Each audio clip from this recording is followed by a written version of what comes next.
Hello guys, and welcome. Hope everybody is having a good day. And we're back for Final Fantasy. Let me just get this started. I'm hoping everyone has a good day. Let's see, we're gonna close the Steam. There we go. This looks fine. And we are just gonna jump right into it. Okay. Alright, 19 hours, 25 minutes into the game. And we have some, we definitely have some grinding to do.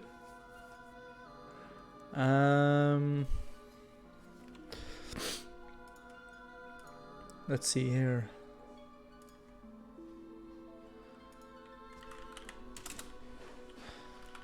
I'm wondering if we perhaps should see something on the side while we're doing this.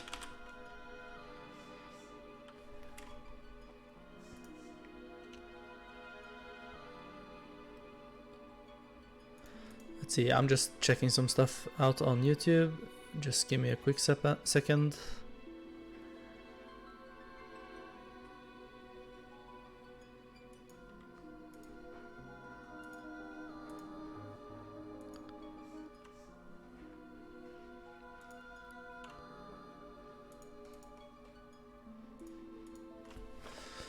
All right.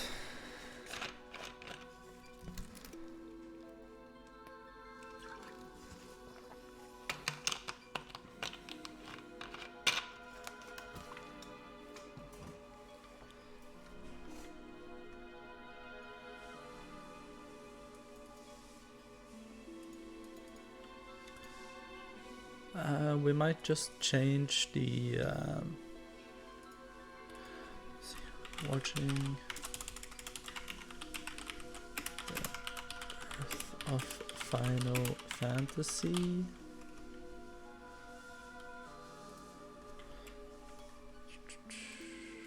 Emojipedia. Let's see here.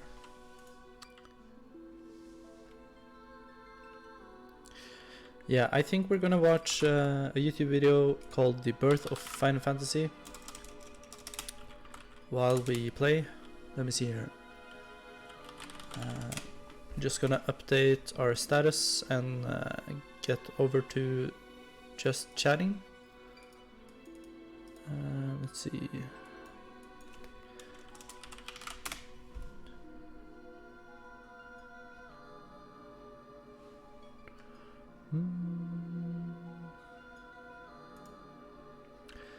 Okay.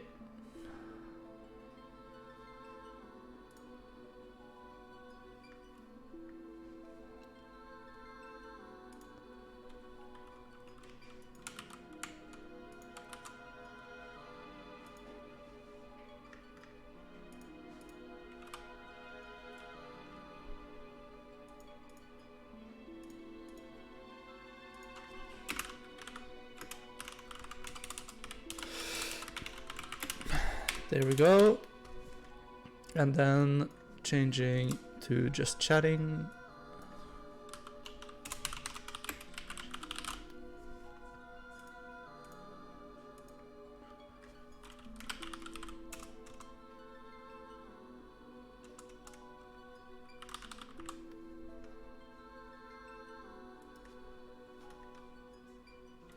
All right, there we did a quick update. That's good.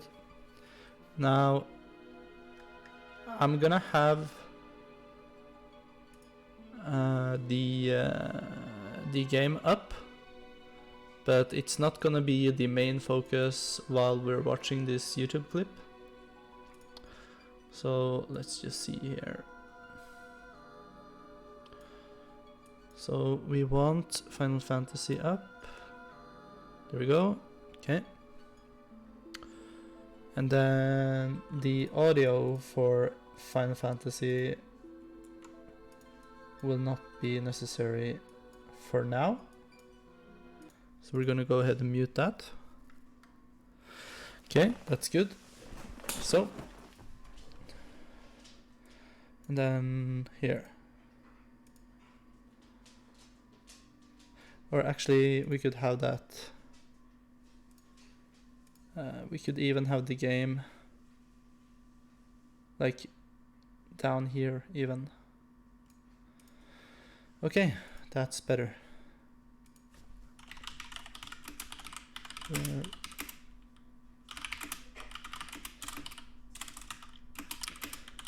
We're grinding some levels on FF3 while we are watching this video. Okay. There, that's pretty good. I think we're good to go now. So this is like completely new for me, this video. There's supposed to be a part 2, but I think that's a little more technical and even going way further back than Final Fantasy. And so for me personally, I'm more interested about the Final Fantasy part, and we might check the other part later. But for now, yeah, this is good. And I'll definitely also link the video for anyone who wants to see it on their by themselves. They can go ahead and do that. And as a due diligence, we'll definitely subscribe here. Okay, so I think we're ready to go ahead. Let's see. Okay.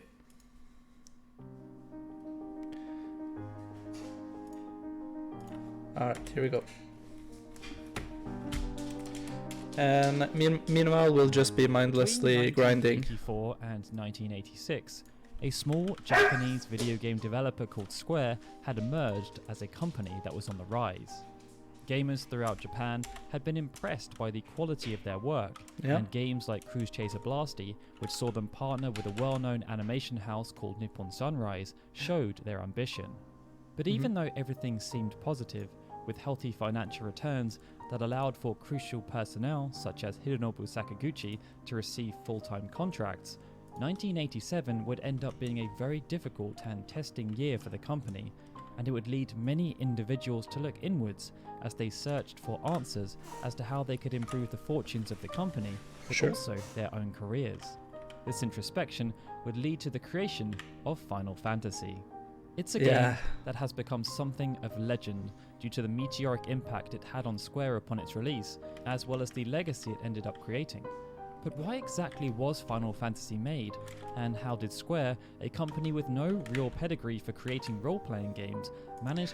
And we're also watching this because I have... I'm probably, compared to many other people, I'm very new to the FF universe. So I basically, how to say, I probably, I probably played I played some FF for the last 6 months, and sure, I've gone to friends who had the Final Fantasy games when I was a child, but I never owned one myself while I was a child. So that's an important distinction. So I'm also watching this to learn myself, to learn about the content, to learn about the universe, how it all began. So yeah, that's what we want to do here. To craft a game that resonated so strongly with the Japanese public? Well, strap yourselves in, because we're about to find out, as within part 2 of our marvellously comprehensive documentary series about the history of Square that was created thanks to the support of our Patreon community, we will focus on what happened as Square shifted their focus towards developing for Nintendo hardware, and in our patented granular style, we will explore a significant number of events that led up to the creation of Final Fantasy. Okay, cool. Welcome to part 2 of the complete history of Square.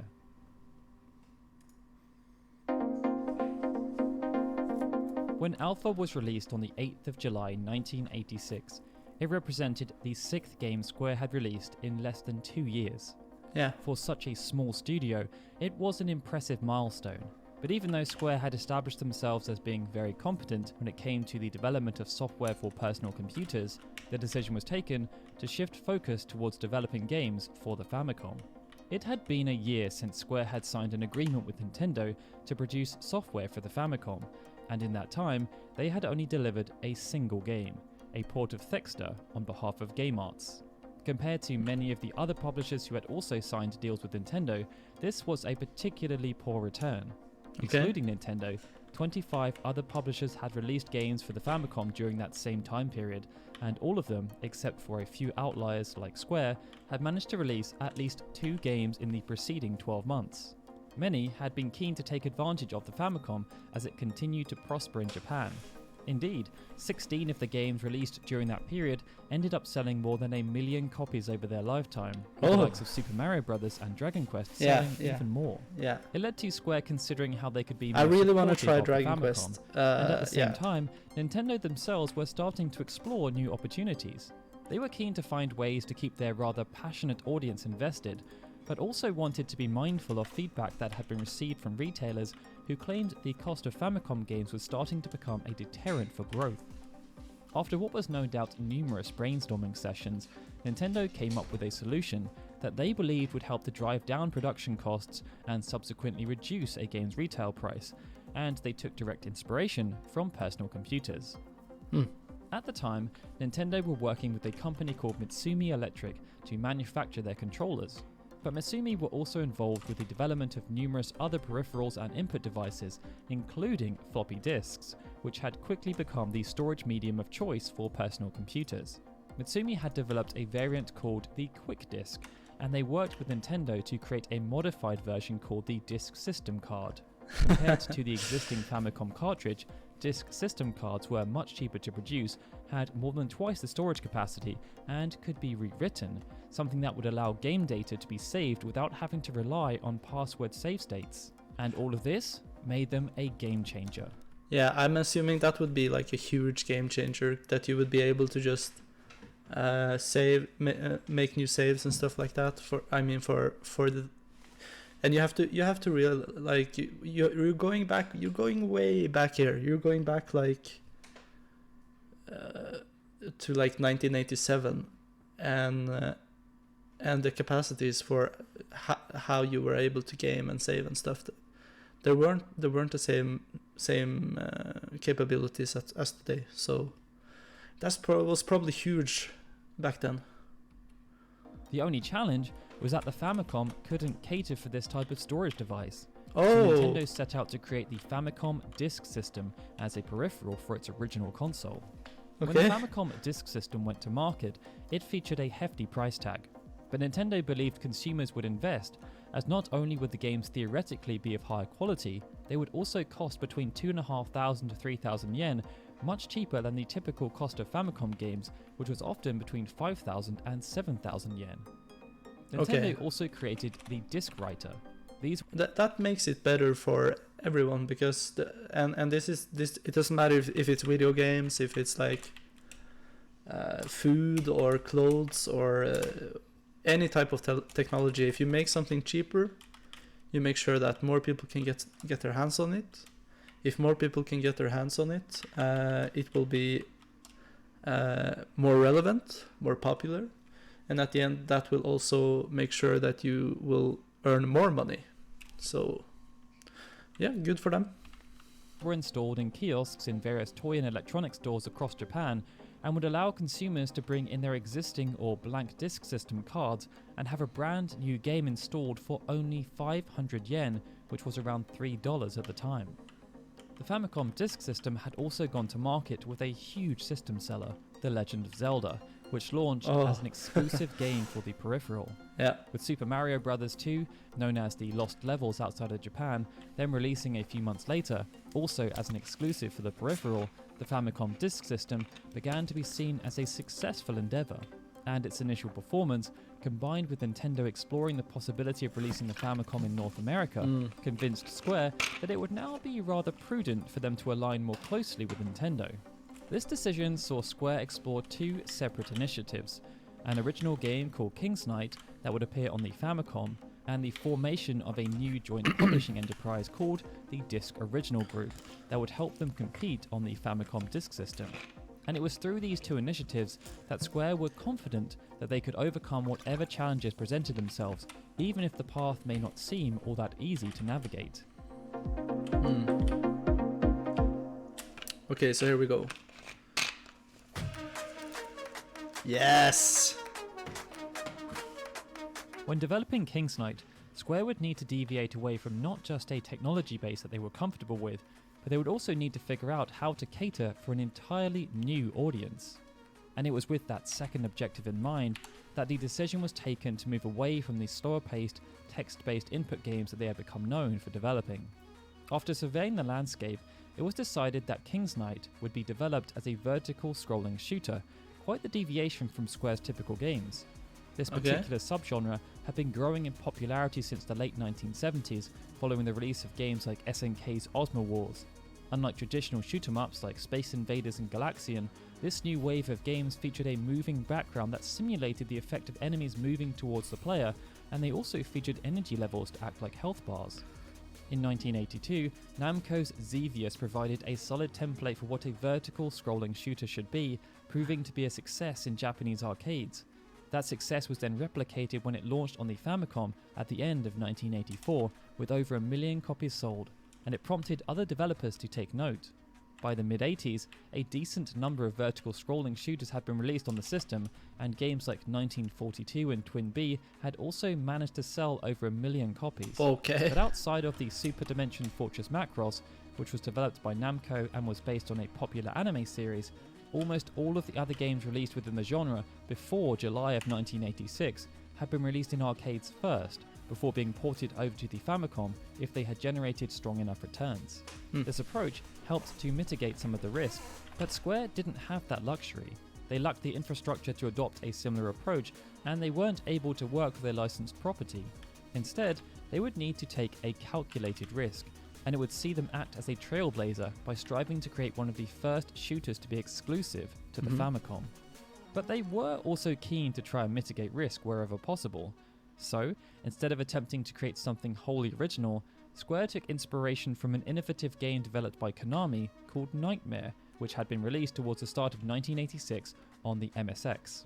Unlike many other shooters that had been released in the preceding years, which focused on space combat or placing the player in a wartime setting, Nightmare deviated by being set in ancient Greece.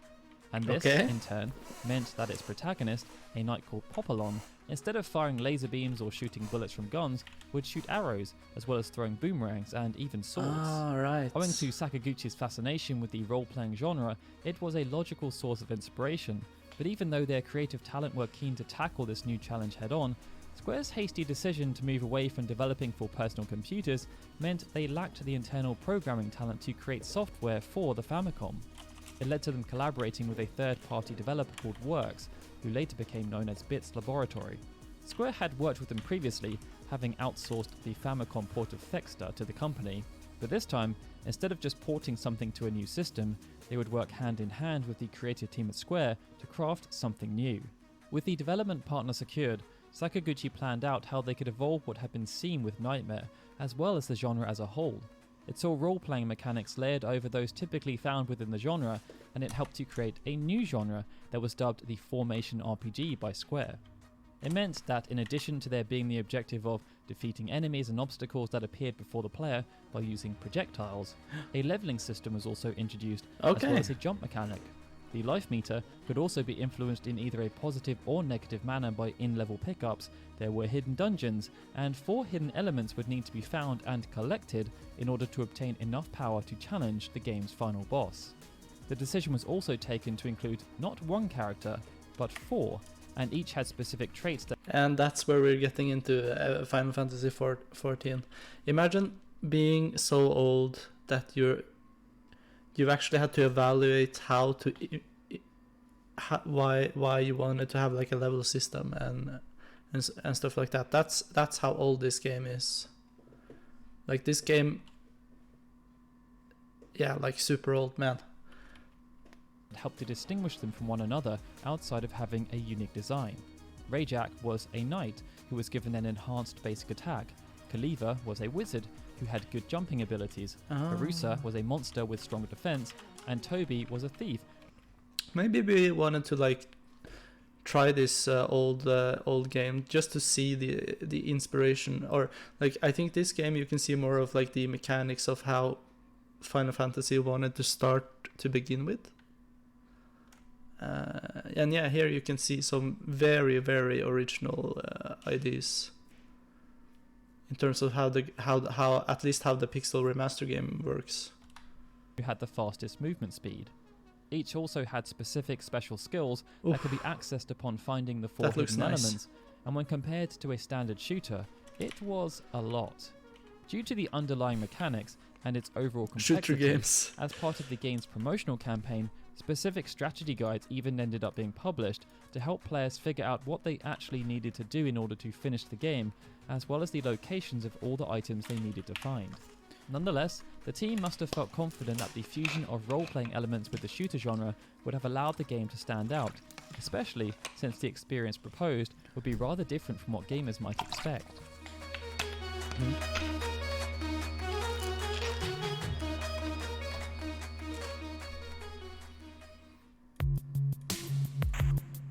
As development of King's Knight progressed, the business side of Square, which was led by Masafumi Miyamoto and Hisashi Suzuki, and had been supplemented by the hires of individuals such as Yosuke Hirata, attempted to figure out how they could compete against publishers that were more established, had more resources, and had bigger budgets. Ouch. By mid-1986, 26 different publishers had released games on the Famicom, but almost a third of the software that had been produced had been released by just 5 of them.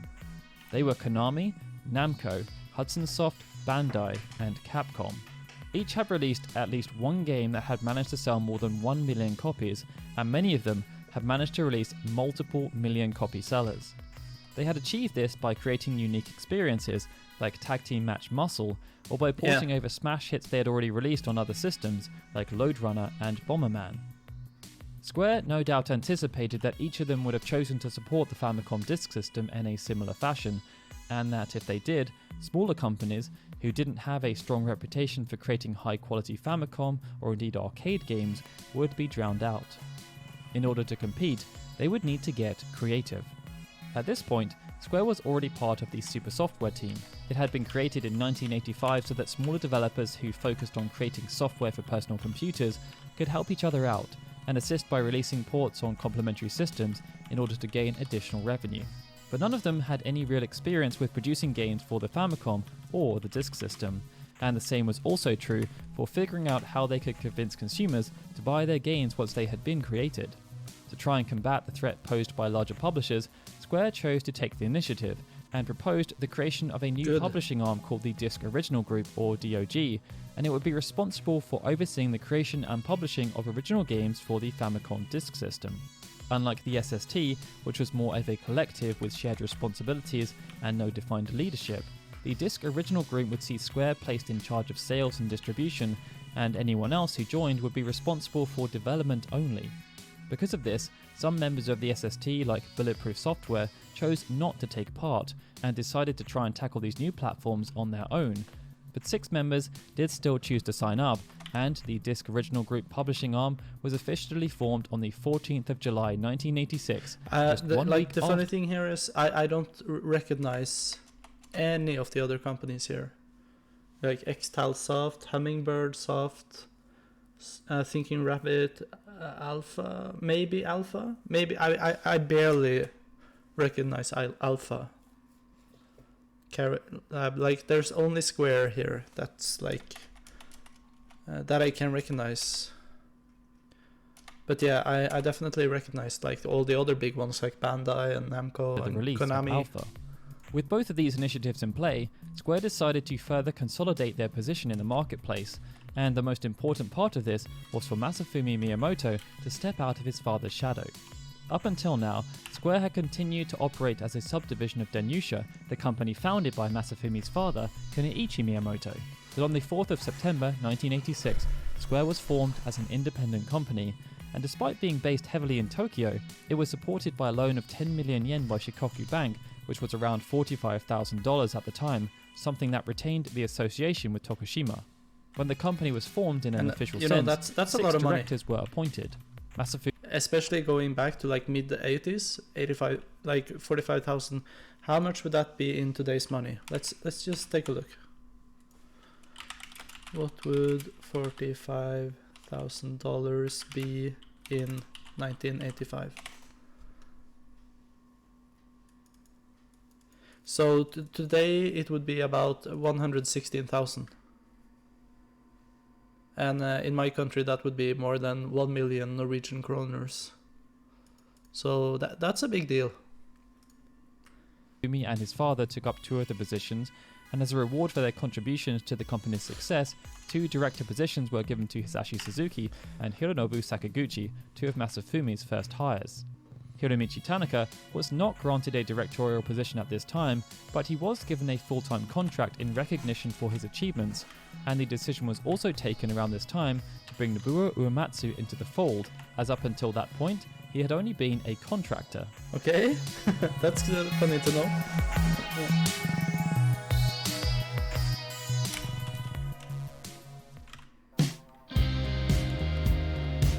Born on the 21st of March 1959 in Koichi City, Uematsu didn't display any real interest in music as a child. It was only when his older sister took him to see the Vienna Boys Choir in concert. Yeah, and learning about this guy is probably vital to understanding Final Fantasy, because he did, like, I don't know a lot, but I know that he was quite relevant, at least in the beginning, and yeah, some would argue still today. When he was around 10 years old, that this all changed. It awakened something inside him that would have a significant impact on not just Uematsu's immediate interests, but also many, many people around the world for decades to come. With this latent interest awakened, over the next few years, in lieu of any formal training, Uematsu started to teach himself how to play the piano. And when he was 12, this expanded to learning the classical guitar, after he found one in his grandfather's house, showed intrigue, and promptly received it as a gift soon after. By consistently practicing, Uematsu became quite proficient, but despite displaying real raw talent, his parents refused to let him study music at university as they didn't see it as a viable career. Frustrated, Uematsu instead studied foreign languages, and so that he could still pursue his interest in music away from the disapproving eyes of his parents, he chose to study at Kanagawa University, which was almost 500 miles away from his home. After graduating, Uematsu decided to stay in Hiyoshi and started to mingle with other aspiring creatives, often while consuming lots of alcohol. There were those who also liked to make music, but others wanted to make movies, draw and write. Together, they would share stories about their struggles to make any real headway in their respective creative fields. Each was so desperate to make it big, but many were snowed under with a ton of irrelevant part-time jobs, and in the case of Uematsu, while attempting to write music, he also worked as a termite exterminator and as an employee in a printing factory. When Uematsu landed the initial role at Square working on Cruise Chaser Blasty, it was the big break he had been looking for. His fortunes had changed. And after impressing with that project, and by also producing high-quality music for Alpha, the decision was taken to retain the talents of Uematsu for future projects such as King's Knight. Upon the game's release, just a few weeks after the company had gone independent, specific praise was dedicated towards the game's music, which had been composed by Uematsu and programmed by Yoshiaki Tsuruoka from Works, and this vindicated the decision to bring Uematsu on board in a full-time capacity. Good for him.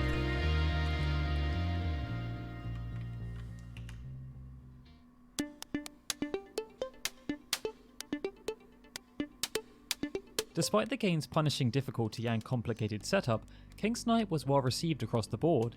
Readers of Family Computer magazine scored it as a 19.27 out of 30, and this made King's Knight one of the highest rated shooters to have been released on the Famicom at that point.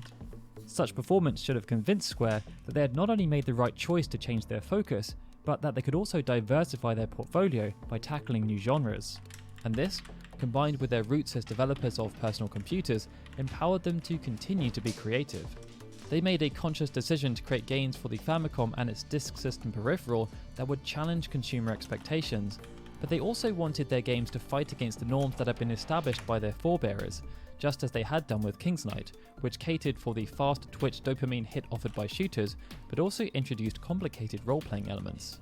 The best way they knew how to do this was to create a brand new adventure game while also overseeing the production of an innovative dungeon crawler that was being developed by a member of the Disk Original group, Hummingbird Soft.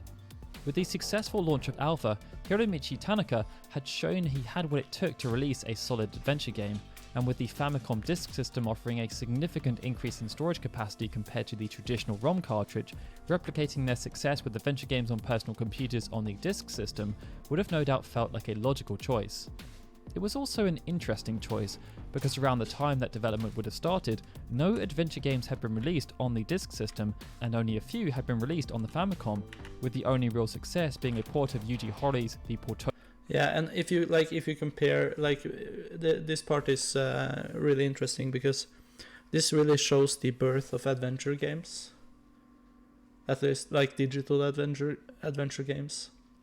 And like if this right here is the only comparison you have before Final Fantasy, you can imagine how old and how early Final Fantasy started to make that kind of game. And yeah, that's just crazy. So yeah, let's just keep looking at it. A serial murder case, which had managed to sell approximately 700,000 copies. This new game would be called Suishio no Dragon, or Crystal Dragon, and it would follow the adventure of Hugh and Cynthia as they dealt with the aftermath of their encounter with a crystal dragon while they were travelling through space. To help the game translate to the disk system, Tanaka oversaw the creation of an innovative user interface that resembled what had become the norm in point-and-click graphic adventure games on computers. Their partnership with Nippon Sunrise was also renewed, and an animator called Gen Sato, who would end up working on numerous Pokemon and Digimon productions, was hired to ensure the game featured cutting-edge animation. But even though they were quick to act, Square was not the only publisher to think about the potential for adventure games on the disk system, and Dead Zone, which had been created by Sunsoft, released just a few weeks before the planned release of Crystal Dragon, even innovating on the genre by featuring voice acting. This may have been frustrating, as it was direct competition. Dead Zone also reviewed well and posted strong sales, but if anything, it showed the demand for adventure games on home consoles was real. This should have all encouraged Square in the build-up to the release of their game, especially as they had worked with Nippon Sunrise to create a TV commercial, something that demonstrated the financial clout they now possessed. When Crystal Dragon launched on the 15th of December, it too was a hit. But Square couldn't take all the credit, as they benefited from an accidental guerrilla marketing campaign that had been instigated by one of the major Famicom publications. Due to the success of the Famicom, numerous publications had spawned in Japan, and one of the biggest, Family Computer magazine, was concerned that their editorial efforts were being plagiarized by other publications. To test their theory, they created a fake piece of content that was rather provocative. It claimed that you could play rock, paper, scissors with Cynthia, and that if you were successful, she would start to lose her clothing. Perhaps figuring that readers would not believe such an Easter egg existed, and to make the ruse seem legitimate, Family Computer magazine even produced a doctored image from an iconic scene within the game where they redrew Cynthia's clothes and even adjusted her hand to look like a scissor symbol instead of a paper symbol. Needless to say, it went viral, and when combined with Square's own marketing efforts, Crystal Dragon ended up selling over 500,000 copies. But even though this should have been considered a huge success for the company, the returns were diminished compared to what they could have seen by releasing the game on personal computers. The base game retailed for only 3,400 yen, and rewrites, which accounted for 30% of the game's sales, only cost consumers 500 yen. After then removing Nintendo's 30% commission, it meant the game managed to generate 880 million yen, or around $3.8 million based on exchange rates at the time. This was good as a standalone offering, but it meant Crystal Dragon had only managed to generate 300 million more yen than Will the Death Trap 2, which was Square's second ever game, despite selling 400,000 more copies and also costing a lot more to produce. Crystal Dragon was then followed up by Deep Dungeon, which was released just a week later, and the plan must have been for these two titles to act as an appetizer for Square's ambitions on the disk system, as while development had been underway on these two games, Sakaguchi and a new hire called Nasir Kabeli were hard at work on creating what the company must have hoped would end up being their killer app.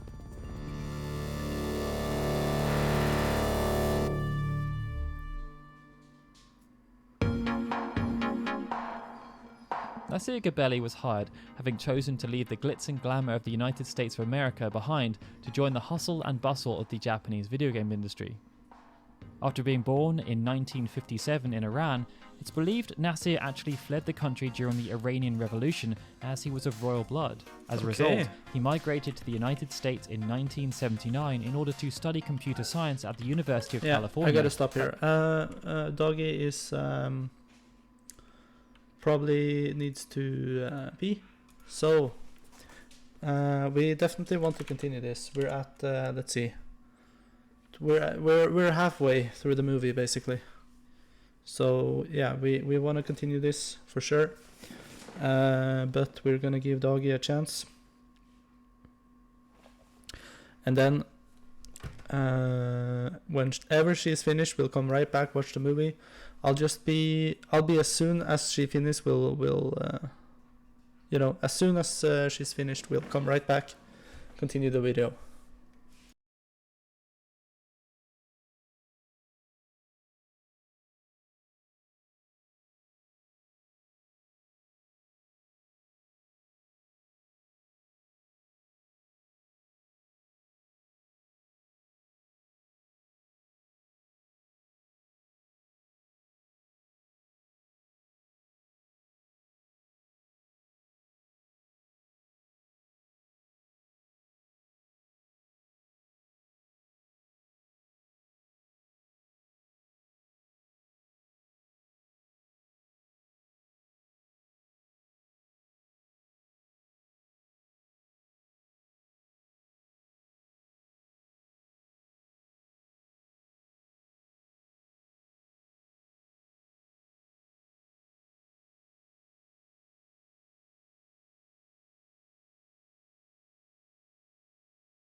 Okay. We're back. Let's see. Where can I remove this? Where can I remove the doggy stuff? Here. Okay. He did poorly in classes, despite We're being back. a genius programmer, as he just wasn't engaged by the curriculum. Instead, Nasir wanted to explore on his own, and after purchasing an Apple II, in just 45 days, he managed to not only teach himself the necessary programming language, but managed to create some graphic utility subroutines that made it possible to draw patterns on the screen. As Nasir's frustrations with university grew, he chose to show the subroutines he had created to Terry Bradley and Jerry Jewell, who owned a nearby computer shop called Computerland. Amongst other things, they sold home and business software, and based on what they knew about the market, they were very impressed with what Nasir had created, especially based on how little time it had taken. After some deliberation, Bradley and Jewell then made a bold decision.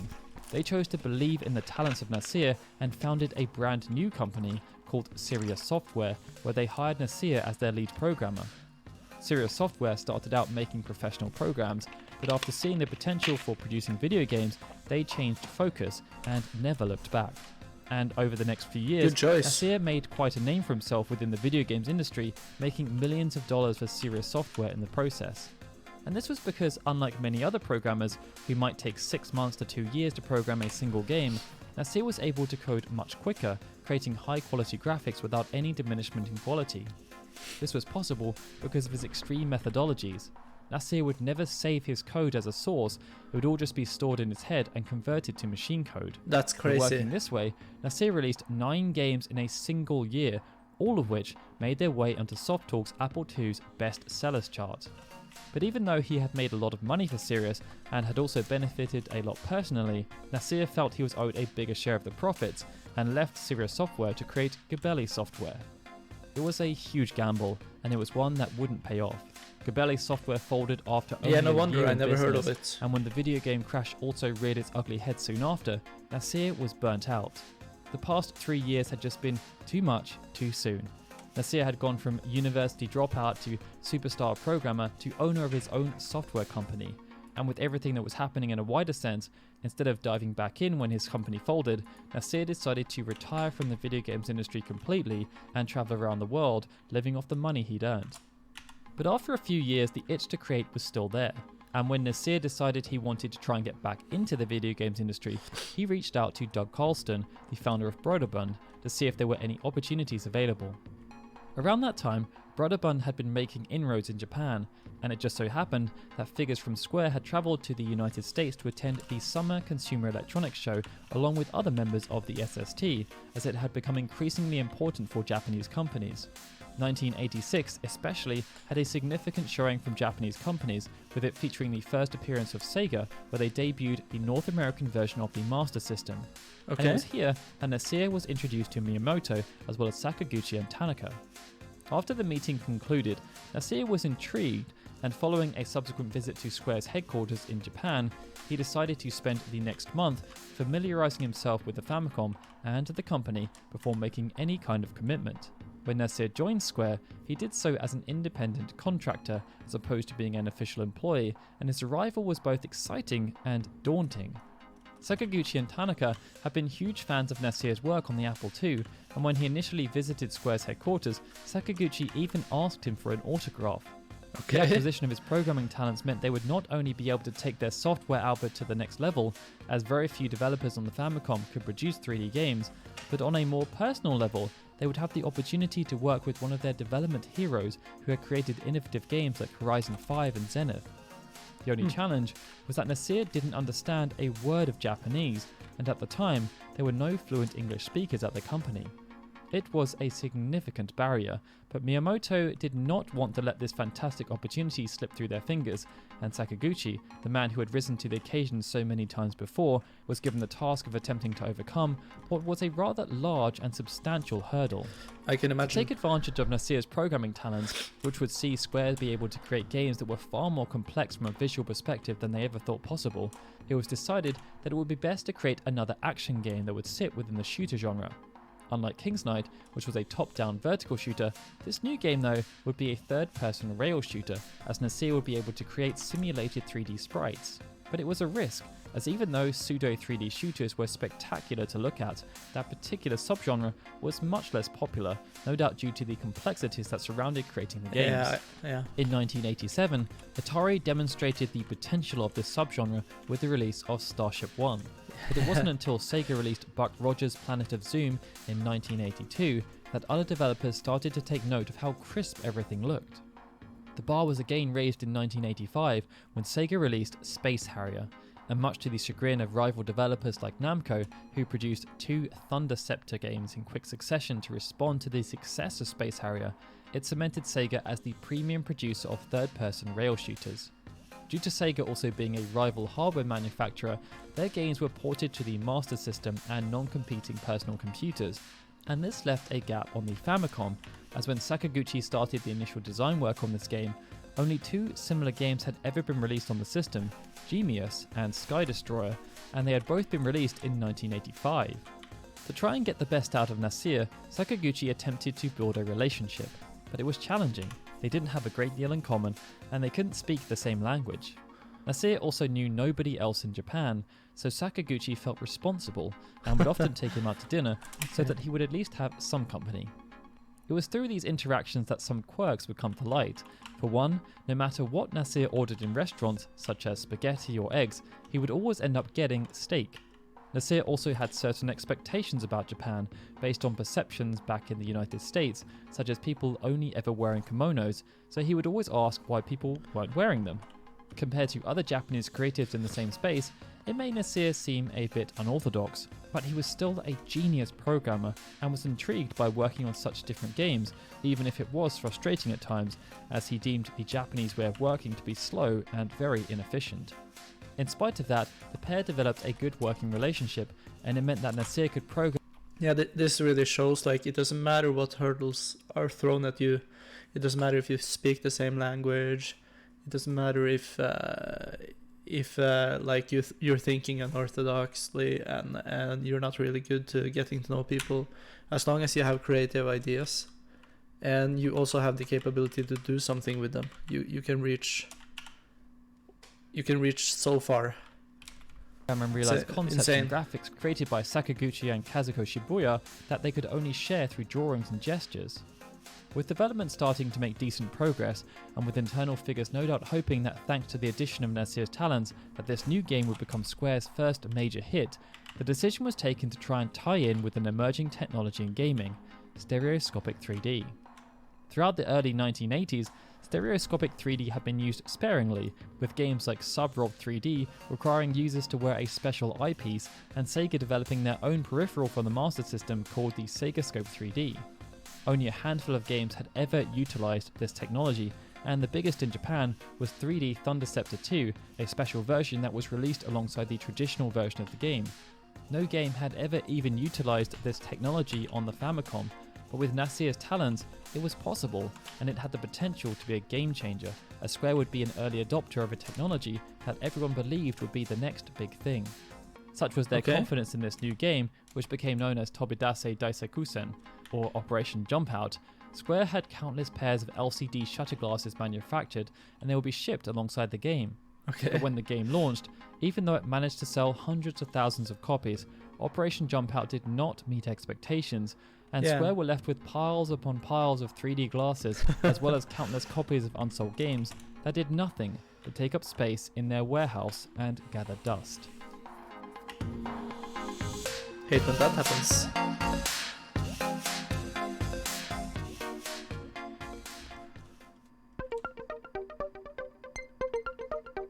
With Square having such high hopes for Operation Jumpout, the performance would have no doubt been disappointing, but there was little time to dwell on what had happened, as new releases and new opportunities were coming thick and fast. Due to their frequent trips to the United States, senior figures at Square had fostered relationships with numerous Western publishers.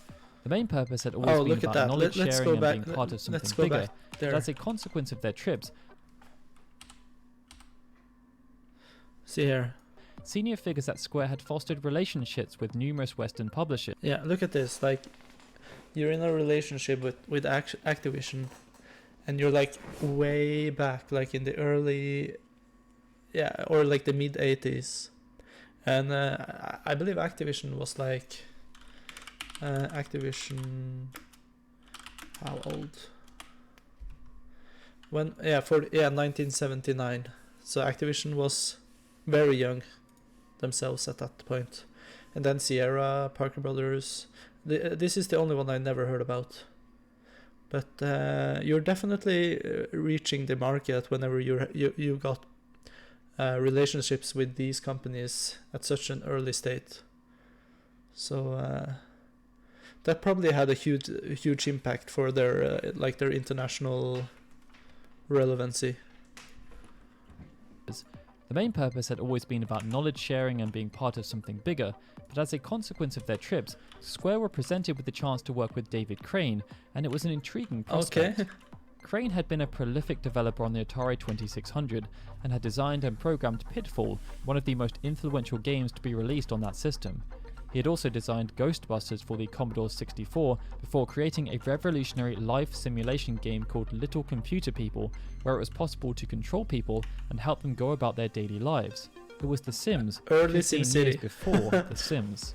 Okay. Due to how unique it was, Little Computer People earned a lot of accolades, including Best Original Game at the 1985 Golden Joystick Awards, and Square entered into an agreement with Activision to bring the game to Japan, although there were... Who would have known Activision and Square already back in 85 making that kind of relationship, and then you have now, like almost 40 years later, they're like these two huge companies bumping at each other with World of Warcraft and Final Fantasy XIV. quite a few changes made to make it more appealing to Japanese audiences. Despite these changes and renaming the game to Apple Town Story, it didn't sell well upon release and was panned by Japanese critics. And with similar fates befalling Mystery Quest and a quick sequel follow-up to Deep Dungeon, two games developed by companies that were part of the Disc Original group, there was a growing sentiment that perhaps Square had made a mistake supporting the Famicom Disk System. They just couldn't sell enough copies to cover development costs and then make a substantial enough profit to help fund the next project.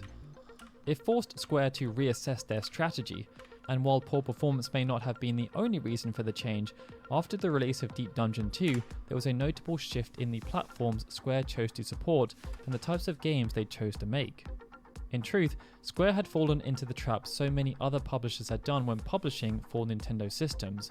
To try and mitigate what was happening with their finances, there was a belief that if they released more games, they would make more money, and that consumers wouldn't mind if the quality of the releases was decreased if the frequency was increased. Other publishers had benefited from this approach, but they had started developing for the Famicom much earlier. By the time Square had entered the scene and were finding their feet, consumers had become wary of this approach and weren't as willing to part with their hard-earned cash. Yeah, good, very good, because whenever you do that, that's a sign of going downhill. Like, if you're just gonna produce crap, that's I'm not gonna go into a whole spiel about that, but that's not good. So very happy to see consumers refusing that. The games that they knew were often substandard and rushed. Deep Dungeon 2 was the epitome of this. And this is exactly what happens with Activision right now. It doesn't matter if it's Diablo, World of Warcraft, like StarCraft doesn't even exist there anymore, or at least it feels like that. All the games for Activision Blizzard feels rushed. Like even Call of Duty feels kind of rushed. So yeah. It was released only 6 months after the previous game, and although it received slightly better review scores, Family Computer magazine noted that there was no big difference between the first game and the second, outside of its scale.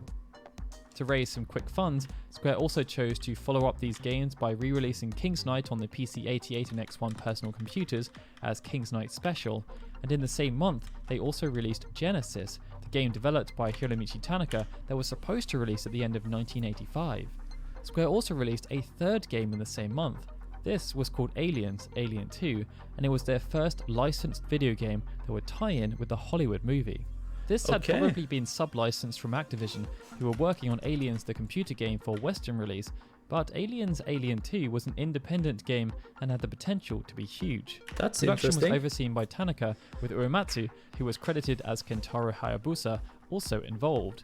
It was also the first game worked on by Takashi Tokita and Hiroyuki Ito.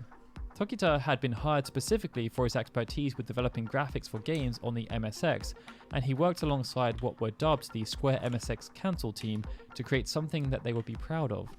Alongside this team, Square then outsourced development of Aliens on the PC and Famicom disk systems, but the latter version was never released. Despite working hard, the contractor they selected just couldn't produce a game for the disk system that would match the quality they expected, and due to tight deadlines, Square were forced to pull the plug. It meant that another game, which was also rushed out the door not too long after, would be their final first-party game released on the Famicom disk system. Okay. Cleopatra no Maho, a role-playing game set in Egypt, would be released only 44 days after Aliens. But it was again overseen by Tanaka, with music provided by Uematsu and graphics by Tokita. They were at least able to use the skills of Akiyoshi Sumi, who had worked on Cruise Chaser Blasty on Alpha, and Miki Yukinura, who had worked with Tanaka on numerous games and also helped Uematsu get a start with the company, but it was still a ridiculous turnaround time. When the game came out, reviewers were very critical about the game's length, while praising its sound and visuals, but the more worrying trend for Square was that despite the game selling well, its financial performance was not good. Cleopatra no Maho sold 450,000 copies, something that should have classified it as a success, but because 2/3 of the sales were from rewrites, even though it had only sold 50,000 copies less than Suisho no Dragon, it had generated almost 50% less revenue. It highlighted that there needed to be a change, and that change would be witnessed with their next game, Highway Star.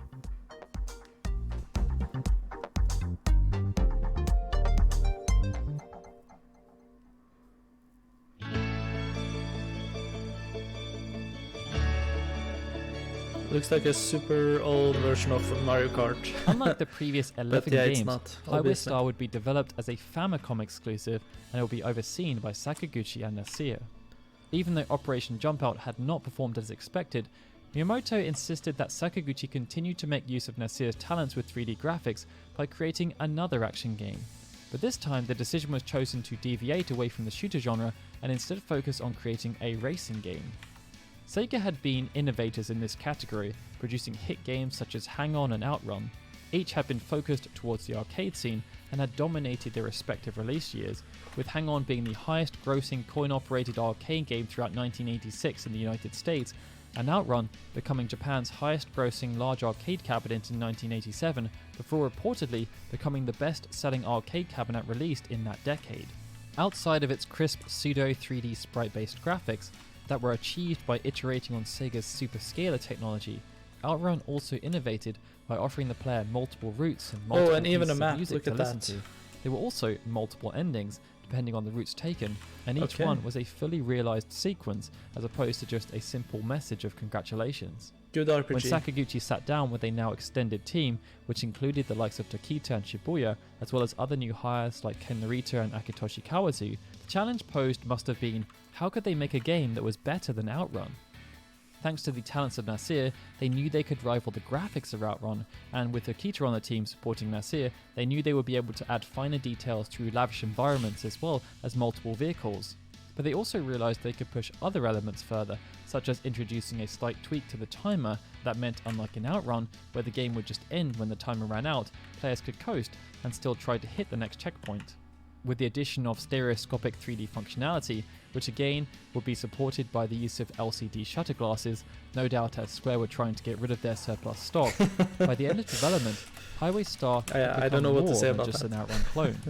But when it released in Japan, its sales were poor, and it wouldn't be until the game released in North America and Europe as Rad Racer that it would go on to become a huge hit, reportedly selling almost 2 million copies, being used alongside Super Mario Bros. And Tetris at the 1990 Nintendo World Championships, and earning praise as one of the greatest games to be developed on the system.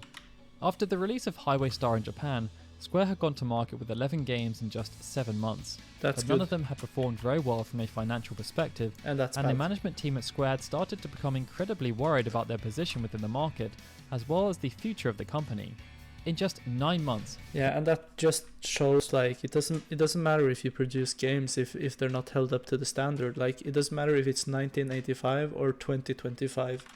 If you can't meet the standards of the people, you're just gonna get fucked over. Nobody wants it. Like nobody wants underperforming games. They had gone from obtaining their independence, moving to a high-class office location, hiring a raft of new employees, launching a new publishing label, and attempting to take advantage of the riches promised by supporting Nintendo, to all but ceasing support of the Famicom Disk System and vacating their lavish office in Ginza and occupying a cheaper space in Okachimachi, which was far more known for its hustle and bustle than its ability to attract luxury brands and high-class shoppers. Their employees had also started to question their abilities as well as their futures at the company and the video games industry as a whole, and one of the most notable figures to do this was Sakaguchi. Okay.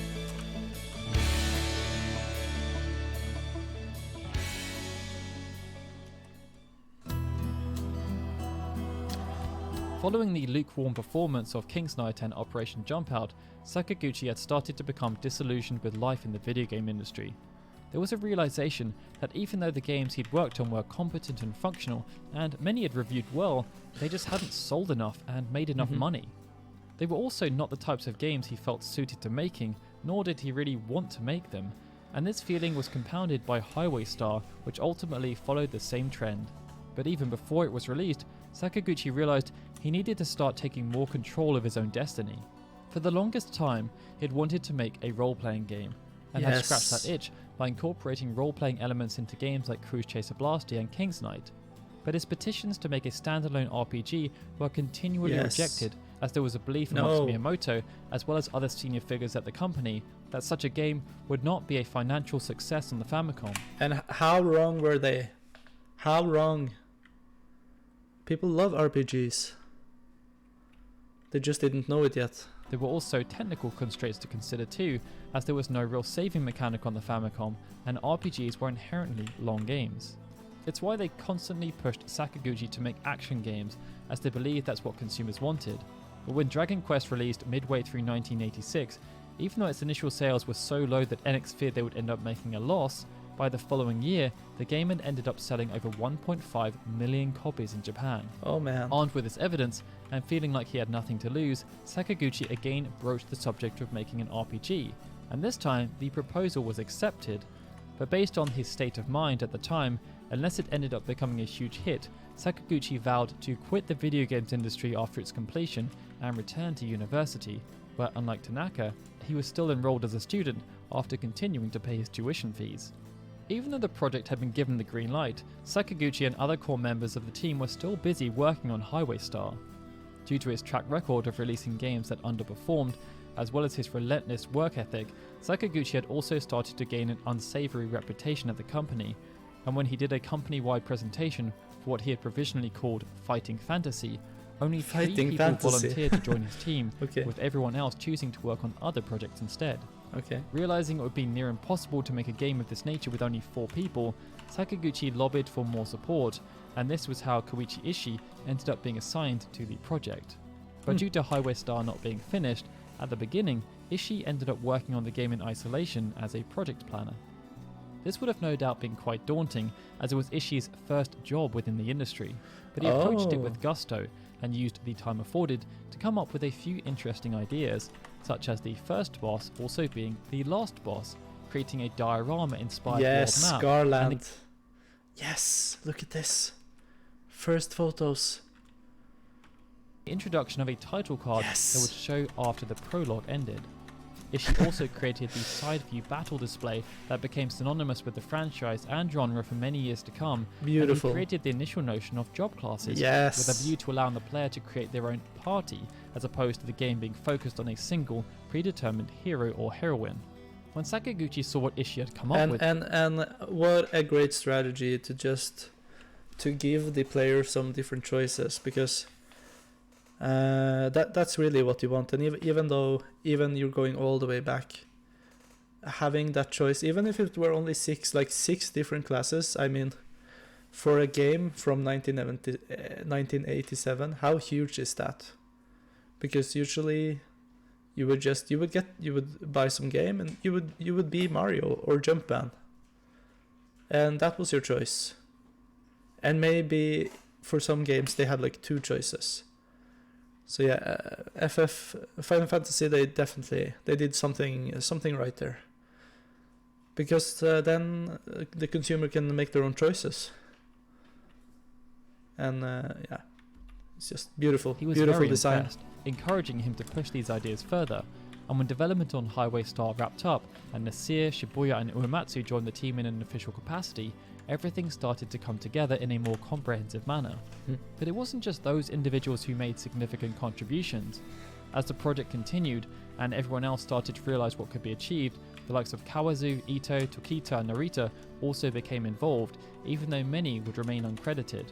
Ito, for example, came up with the turn-based battle system used within the final product, having been inspired by professional sports such as the NFL as opposed to any prior video games or tabletop games.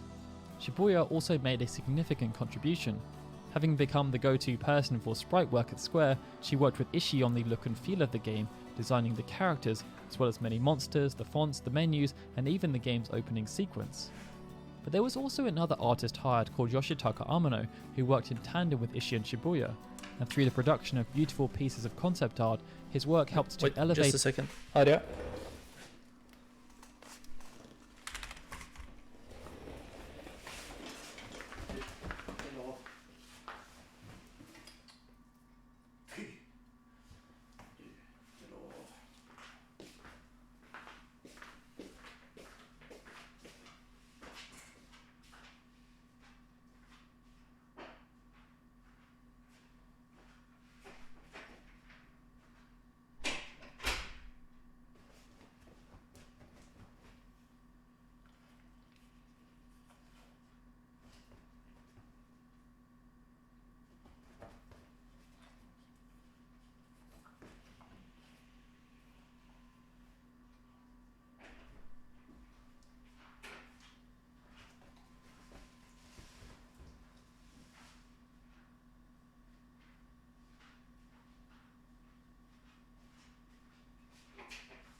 and influenced the visual style they were implementing.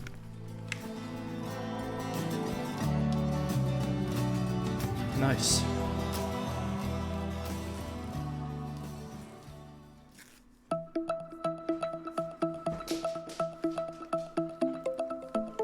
Amano was born on the 26th of March 1952 in Shizuoka, a small town at the foot of Mount Fuji.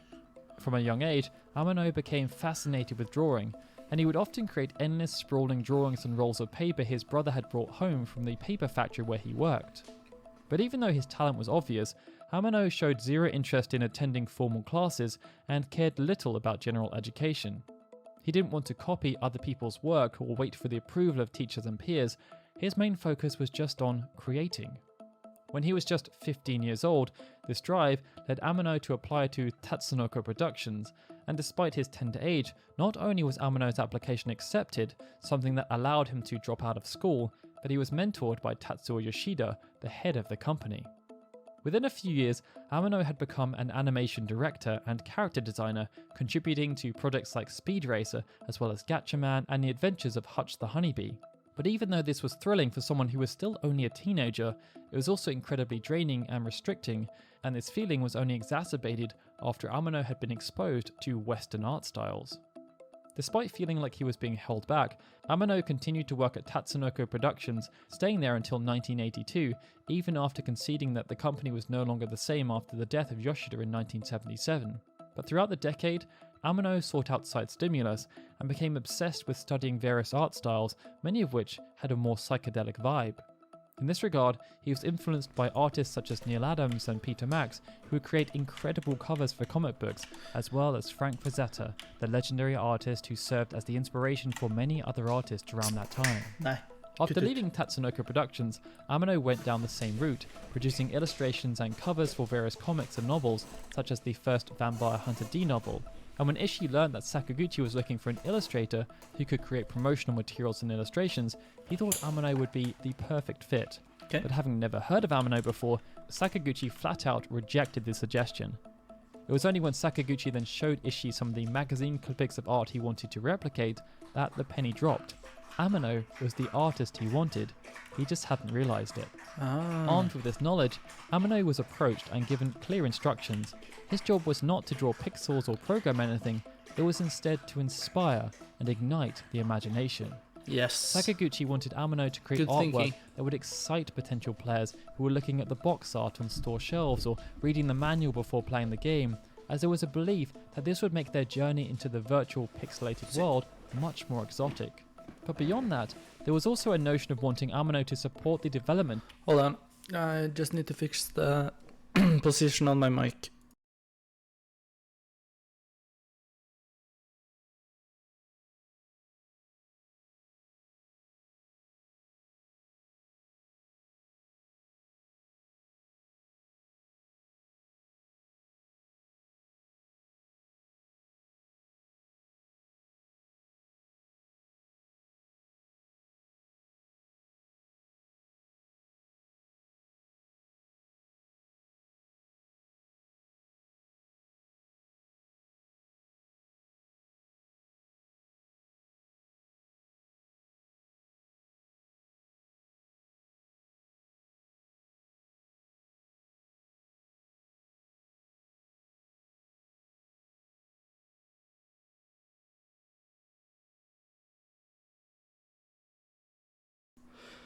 Okay, we're good.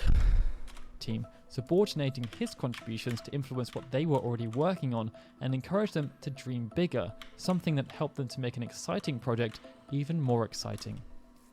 There were also grand visions of how the music should sound, and even though he had worked on numerous games at Square already, many of which had been under the watchful eye of Sakaguchi, it was expected that Uematsu would work with his longtime collaborator Toshiaki Amai to raise their game and produce something extraordinary. Having been a promising musician himself, Sakaguchi had certain expectations for what he wanted from the musical score, and when Uematsu submitted music that he felt would be appropriate, it was rejected due to being deemed subpar. Uematsu felt this feedback was unjust, so instead of going back to the drawing board and creating a load of new material, he submitted the same songs back to Sakaguchi for review, only changing the order in which the songs would be played. Even though they were the exact same songs, Uematsu's tactic worked, and Sakaguchi approved the music immediately, later noting that Uematsu had done a real number on him. Sakaguchi also had similar interactions with Nasir, who was now programming his third game. Okay. Even though Nasir still struggled with Japanese, the pair had managed to make it work. But as they were now working on a role-playing game, there were many concepts that were more complicated and would be seen in an action-styled third-person rail shooter or driving game.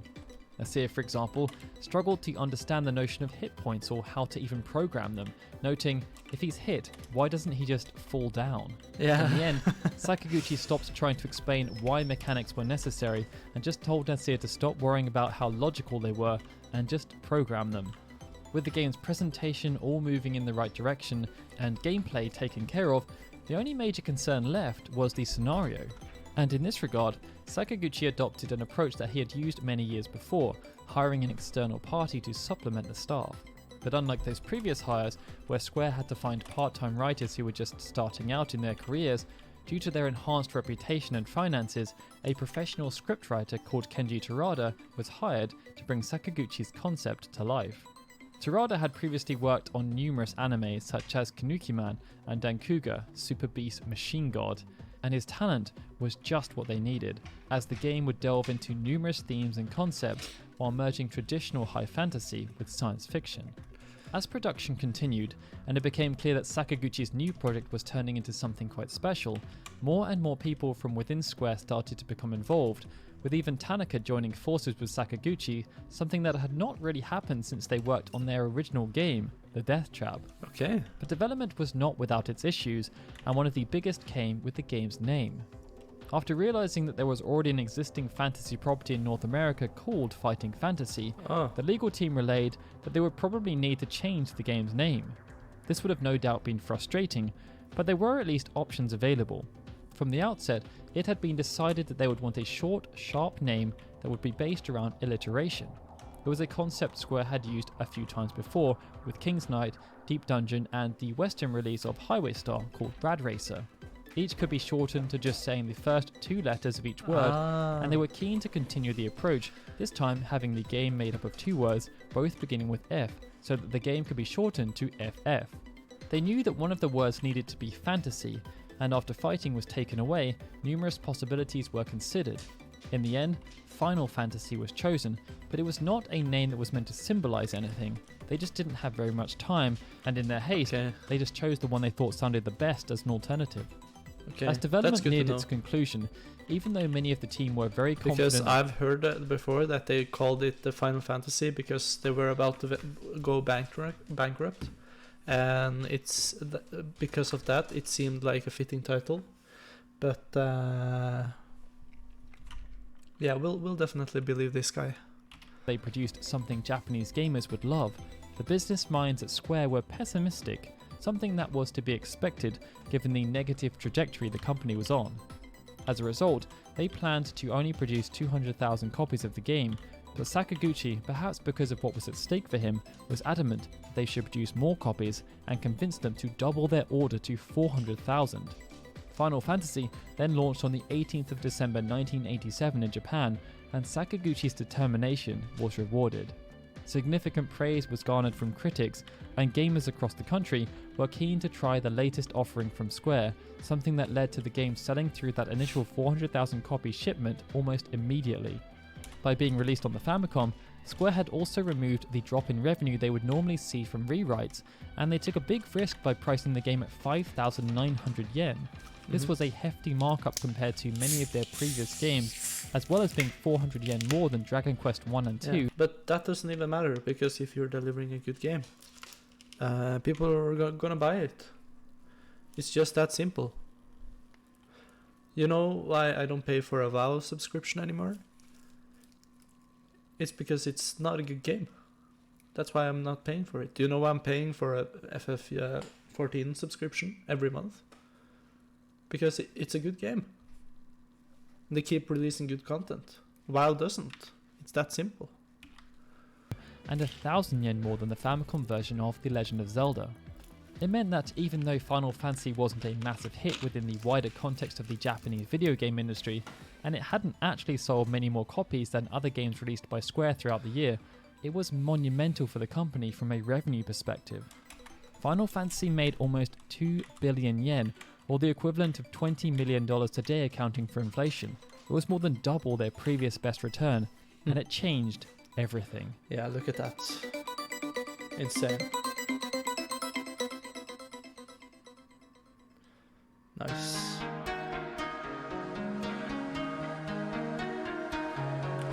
After what had been a torrid year from numerous perspectives, Final Fantasy ended up being the light at the end of the tunnel. Yes. Square had attempted to change everything they knew to chase the riches promised by Nintendo, but by entering into the market much later than their competitors, Square were forced to compete in a way that did not suit their infrastructure or talents.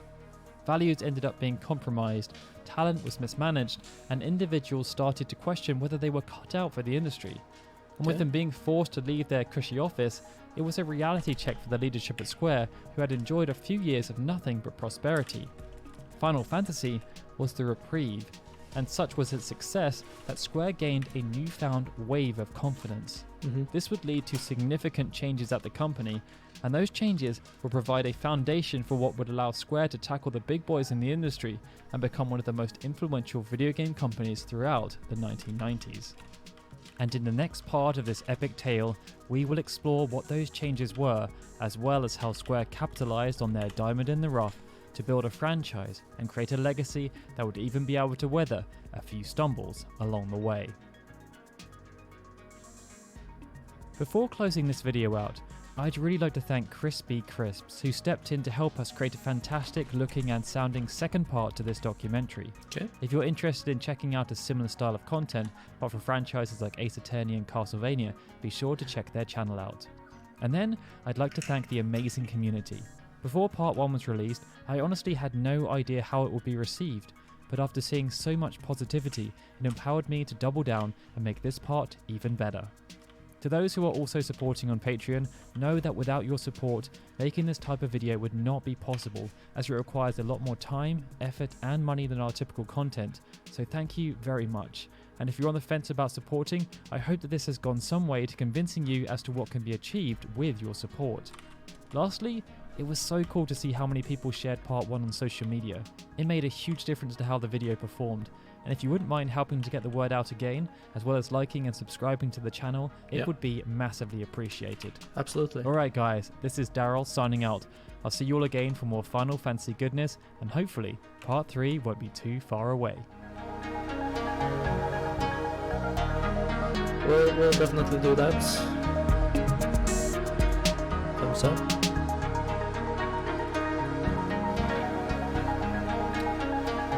Okay, so that was a very good movie, and very, very interesting to get into just how everything started. I didn't like it took a while before they got to the actual Final Fantasy part, but you could kind of see how everything was relevant, because they build it up with all these interactions between the people, and then finally getting a good enough team together to make Final Fantasy 1. And that's obviously what this video was about. Final Fantasy 1 first and foremost. Let's see here. So with that said, we are gonna switch over to the game, and let's see here. I'll turn down the music just a little bit. Okay, there. Here we go. Yeah, that should be fine. And then we'll also need to change category. Let's see.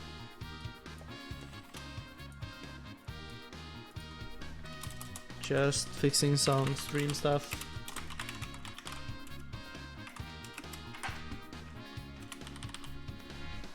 Alright. Let's see.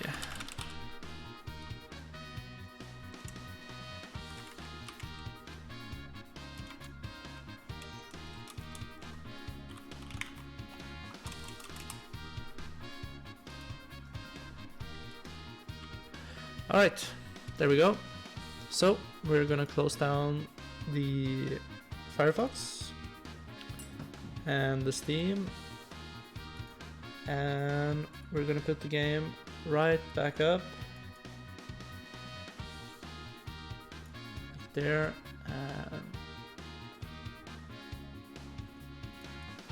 and there. Alright, so here we go. So while we've been watching the birth of Final Fantasy, we've grinded a lot, and we're very, very close to level 60. And whenever we hit that point, we're gonna go straight at Cloud of Darkness and just hopefully crush him right away. So definitely looking forward to that. It's been a whole day since we tried to attempt him, and I'm definitely ready to give it a new attempt soon.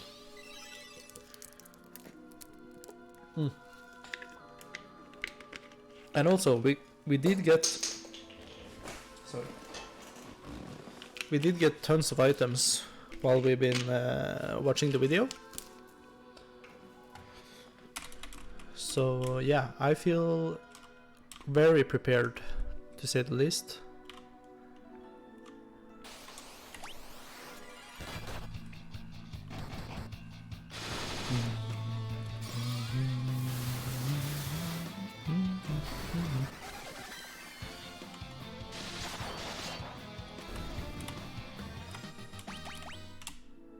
But yeah, I think the video was definitely good, like even not only from the perspective of Final Fantasy, but just getting to know the industrial the part of the because Square was like part of the industry, and just taking a look, like I think one thing he did really good was taking a look at the industry as a whole, not only Final Fantasy, so being able to set it from like the point of view from like at the top, and looking at all the different companies and how they were interacting with each other. that definitely made the video way more interesting. Alright, we're only missing the Dark Knight.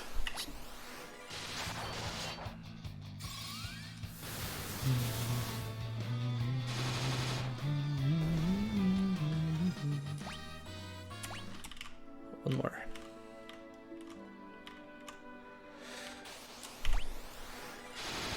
Probably the last one.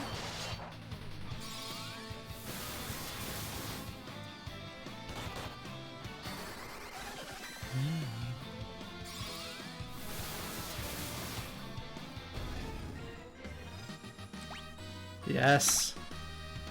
Look at that. Level 60.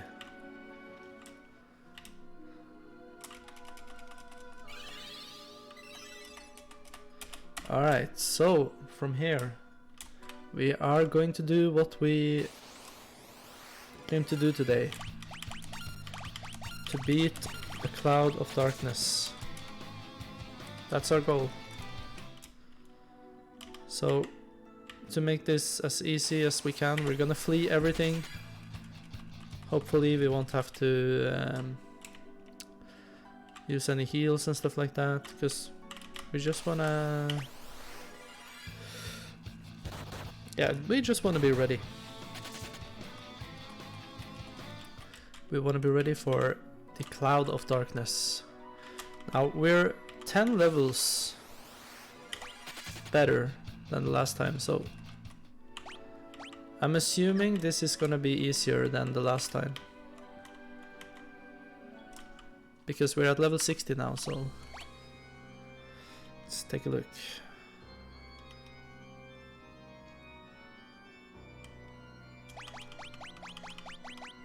Okay.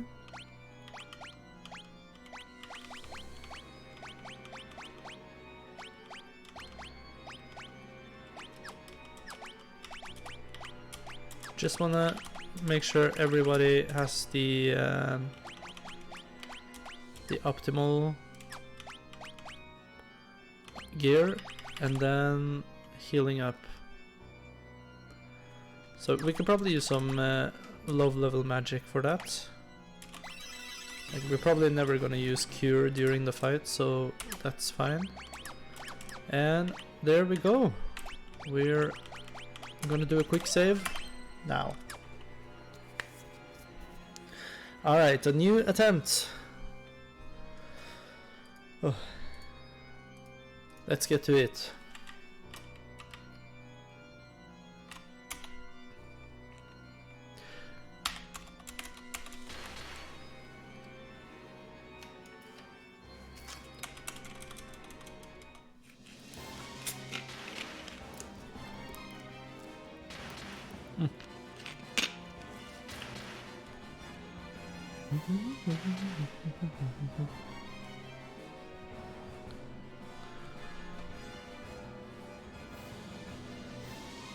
Okay.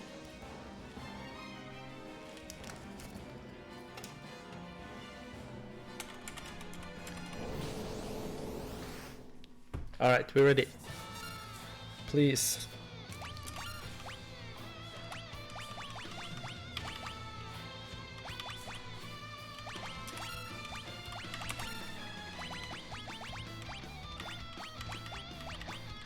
I'm thinking using haste here at the beginning is probably the right way to go.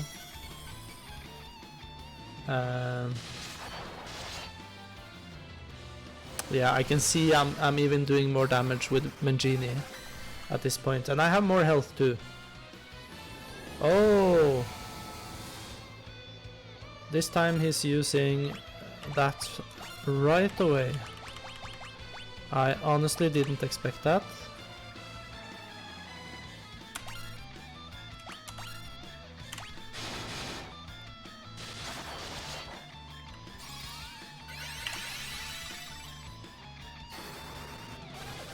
Okay. Particle beam.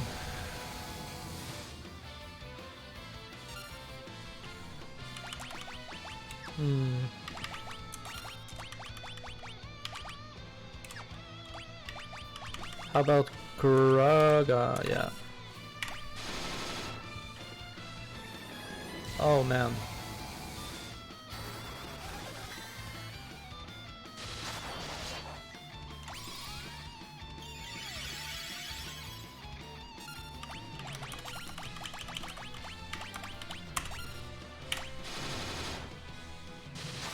We want that heal before he does the particle beam.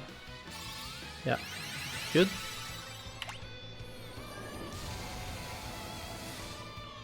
I'll just keep using the Kuraja, and we'll use an elixir soon enough.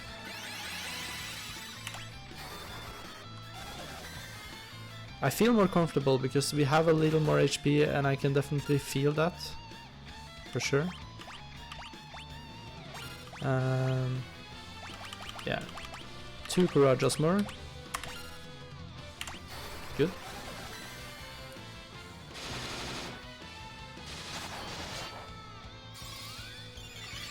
Okay.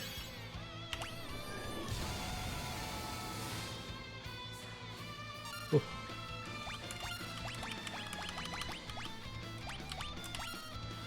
Attack, and then I'll need to look at... Okay, I have 2 bio still.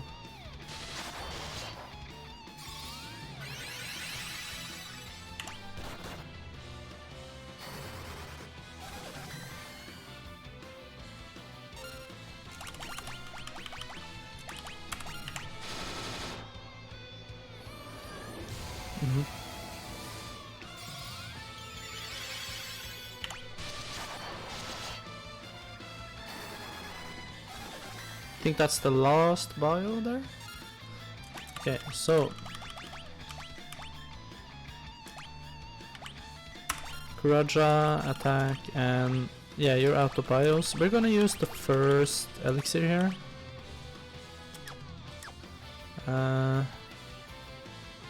You know what? We can probably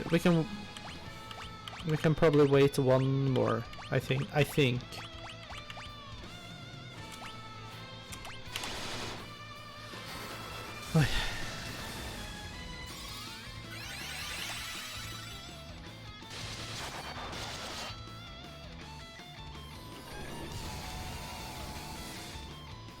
Hopefully this won't affect us too much, but yeah.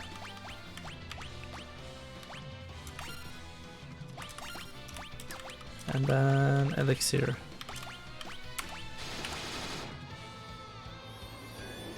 Ouch.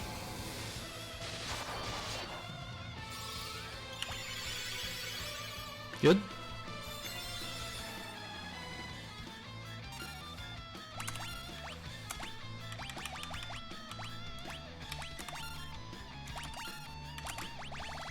What do we have here?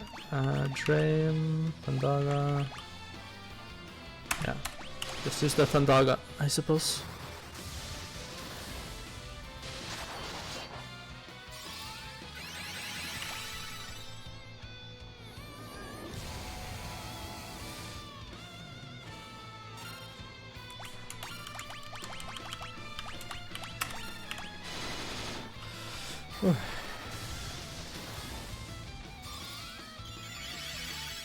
Good.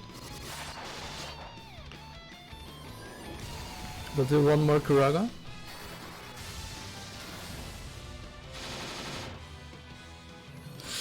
Oh man. There. So we just gotta pray we won't die here.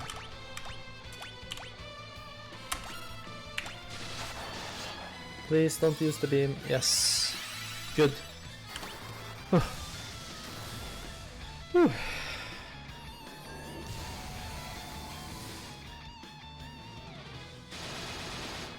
Okay. I won't be greedy with the Kuraja. I think I'm just gonna see... Yeah, I still have 3 left before I need to use an elixir.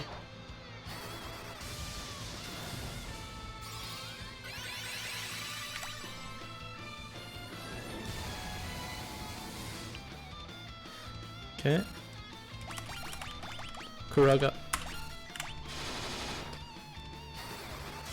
I'm really low on sack now, so... Ah, man.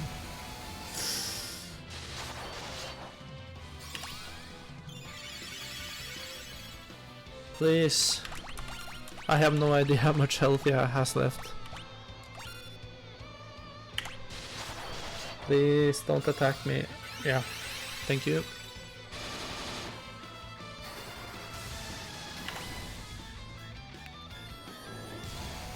Okay.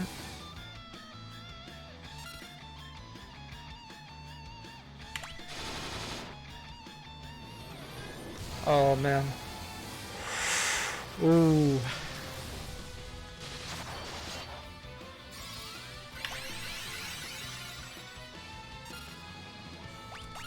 Attack.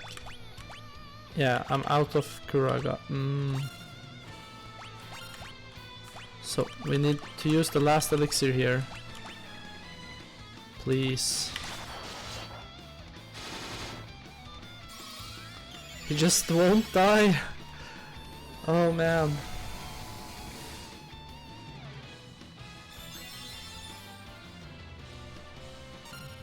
Yeah, if he gets to do a new beam before the next Garaja, that could make it or break it. I didn't think it would be such a close fight this late. I honestly didn't, because we leveled. Just consider this: we spent more than 1 more hour just grinding levels. Oh yes, we did it! We got him! Yes! Hard work pays off.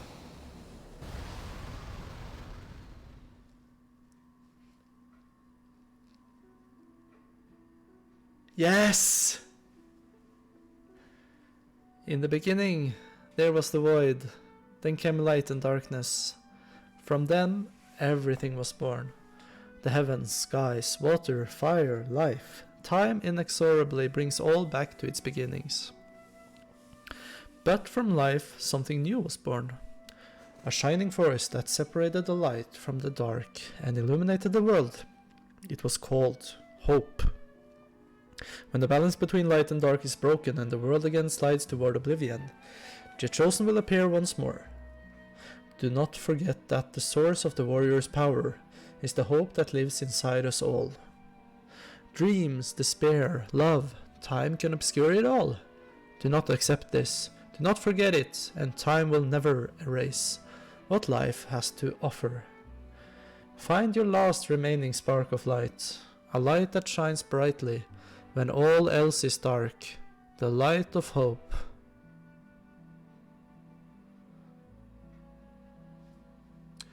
The light of hope indeed. Oh. I even used my last elixir.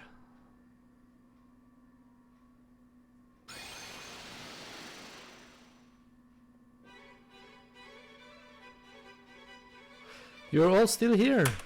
Mangini, Billy, Zack, Gandalf. You did it. Well done. No doubt you're the true heroes of this story. Not half bad. Come on, it's time to go home. Whew.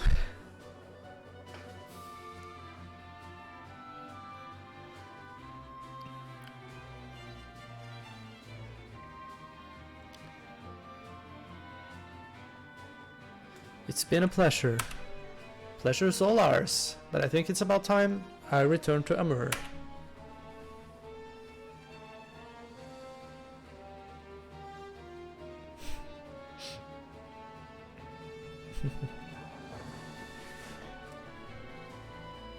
Fellas, you're back, safe and sound.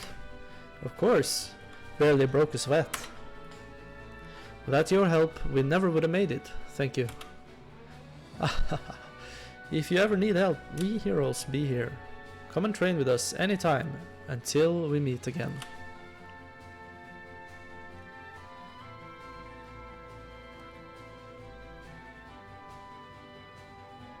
We've reached Saronia.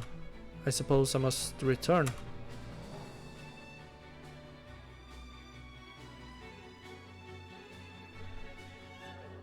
Thank you for everything, Your Highness. Oh, I mean, Your Majesty. It was your light that saved our world. It is I who should be thanking you, brave warriors. If I can lead my kingdom with even half the courage you've shown, I will be content. You have my sincere thanks.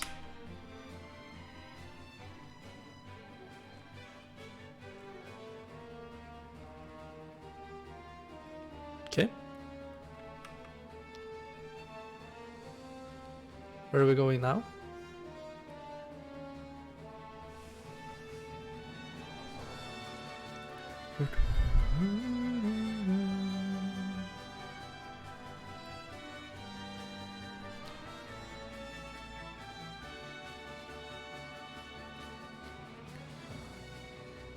We've almost reached Canaan. Guess this is my stop. My wife's probably worried sick. Wait, I'll get off here too. Why do you want to stop in Canaan, Dash? Well, I just wanted to check in on someone. Huh? Oh fine, it's Alina, okay? Oh, you wanted to see her. How sweet. Ah, come on, leave me alone. Go get her, tiger.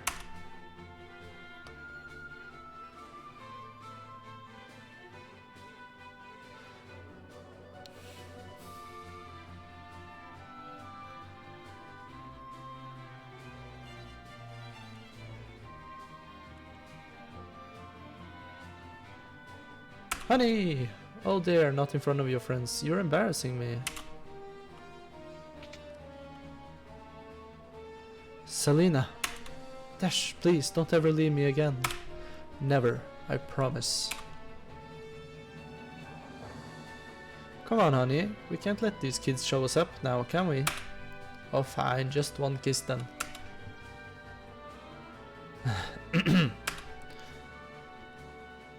Whoops, got a little carried away.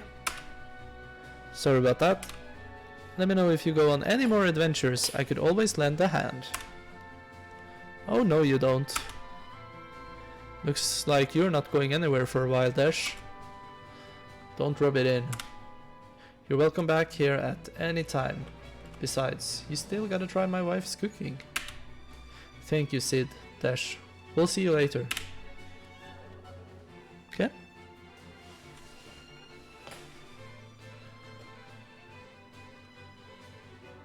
Shall we head back to Sassunan now, Your Highness? Can't I stay with you? I don't want to go home just yet. But, Princess Sarah, don't you understand? I want to stay with you! Oh, did I embarrass you? Come, let's go to her.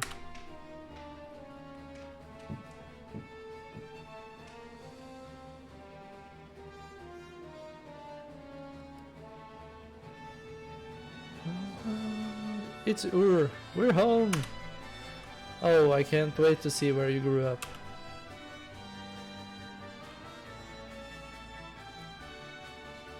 Welcome back. Oh, Mangini, Billy, Zack, Gandalf, you're home. We did it, Papa, Nina. Well, I always knew you were destined to do great things. We're proud of you. Welcome home. You saved the world. Woo! Wow, you're amazing! So I guess they weren't joking about you being the warriors of light. Here's heroes get a kiss from me, pucker up. Not so fast. Oops. The world is now safe from the darkness. All this is thanks to your pure hearts. Thank you, warriors of light.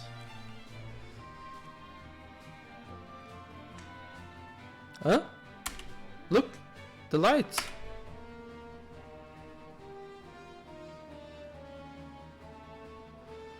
The crystal is back to its former brilliance. It's beautiful. The darkness has dispersed and a new dawn has come.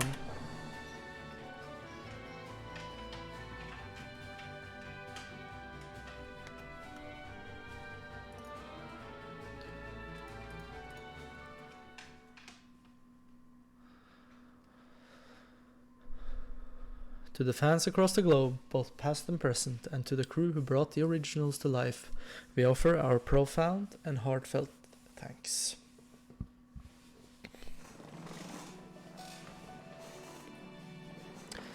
Alright, here we are. Final Fantasy 3, over and done. Boom. We've done FF1, we've done FF2 and FF3. Now, 1 month streaming and 3 games down, and still 3 pixel remasters to go. One which hasn't yet been released. But anyways, while the end screen rolls, I'll want to do a quick bio, and I'll be right back.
Yeah, we're just gonna enjoy the rolling screen here. That's always a great thing about finishing a game.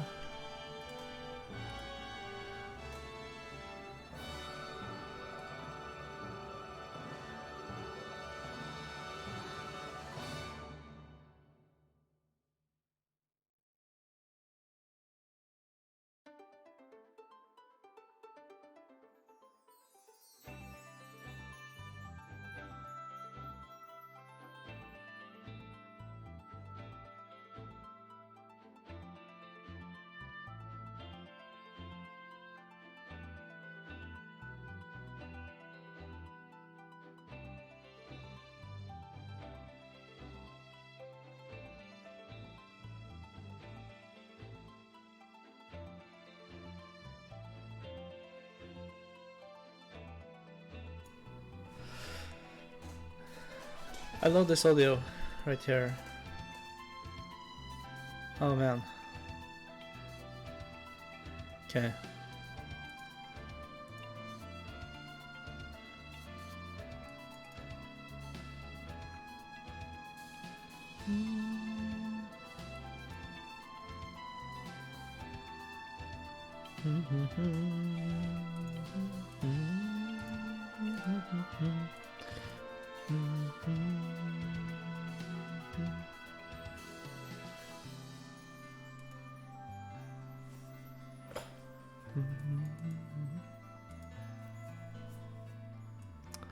Yeah, so I'm wondering what to do now. If I'm gonna hop on to FF14 or if we're gonna do something else.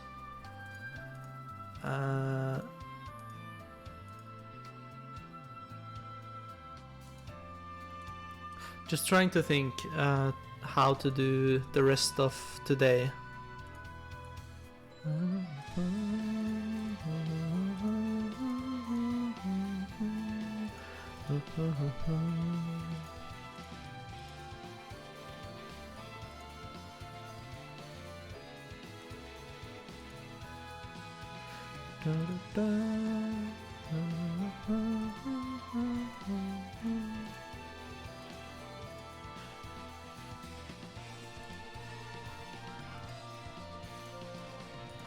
see, what about the gaming news today?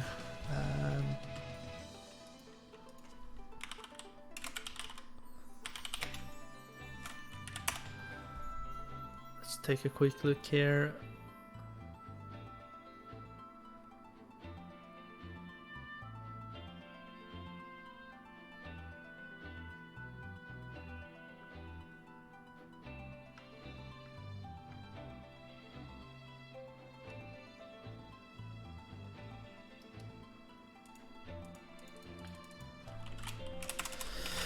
Just trying to pave the road for the rest of the stream. I've got a couple of ideas, but I still need to figure them out just a little bit. Let's see, interview with.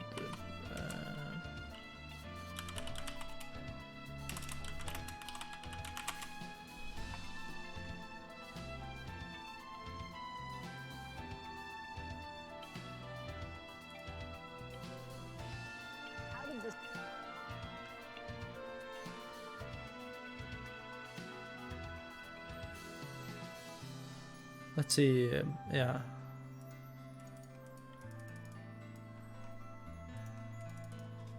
CNBC maybe with Phil Spencer and Bobby Kotick, perhaps.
All right, so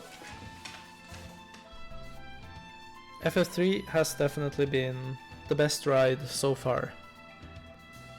In terms of lore, in terms of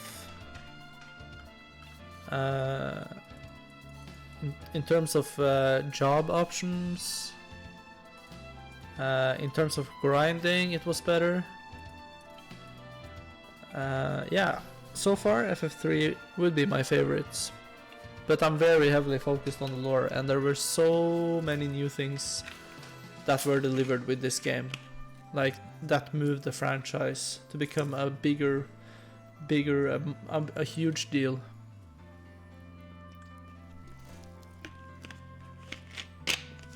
So very happy about that. Super happy about that.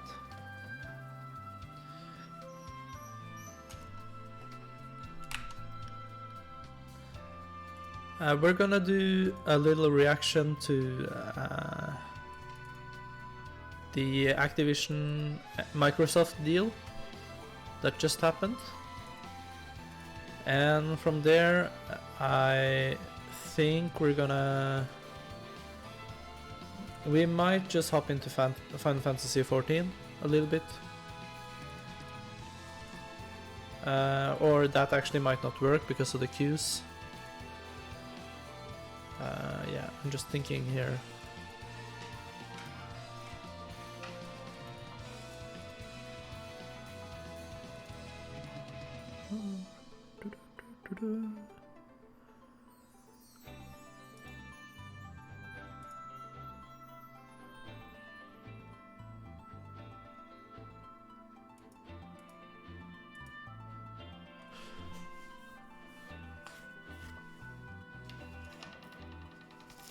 The end.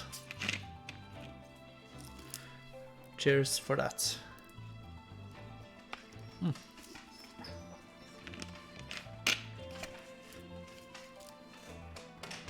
Finished the game early today. Not at all what I expected. I expected it would be hard, tough. I was expecting to spend the whole stream doing this, but we have more things we can do, so it's fine. It's okay. Let's see. Yep, and then save.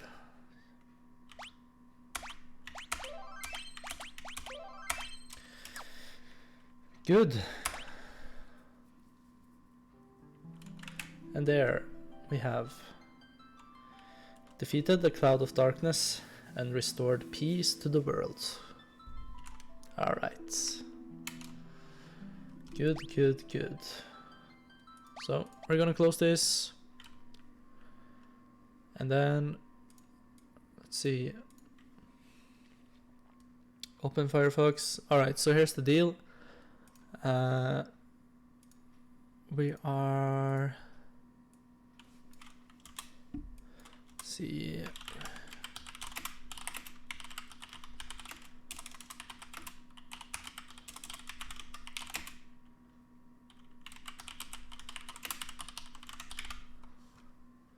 Let's see. So yeah, I'm just setting a new title for the stream. Let's see here.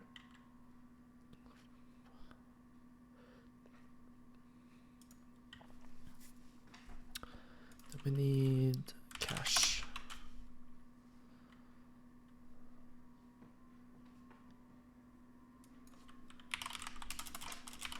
$1 maybe. Yes, this one. Okay.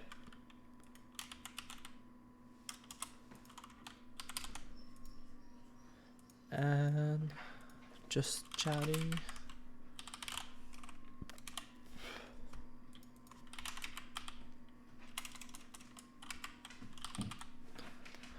Okay, so this is what we're gonna do next. We're gonna react to Microsoft purchasing Activision Blizzard. So yeah, let's see what this whole deal is about.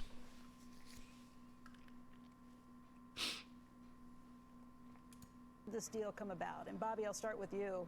This is a company where you've been the CEO for almost 31 years. Started out with a company that you bought out of bankruptcy for $400,000. Now looking at a valuation again, this deal values it at about $80 billion. How did this happen? How did you get to this place? That's you can just look at the grim look on his face, or not the grim look, but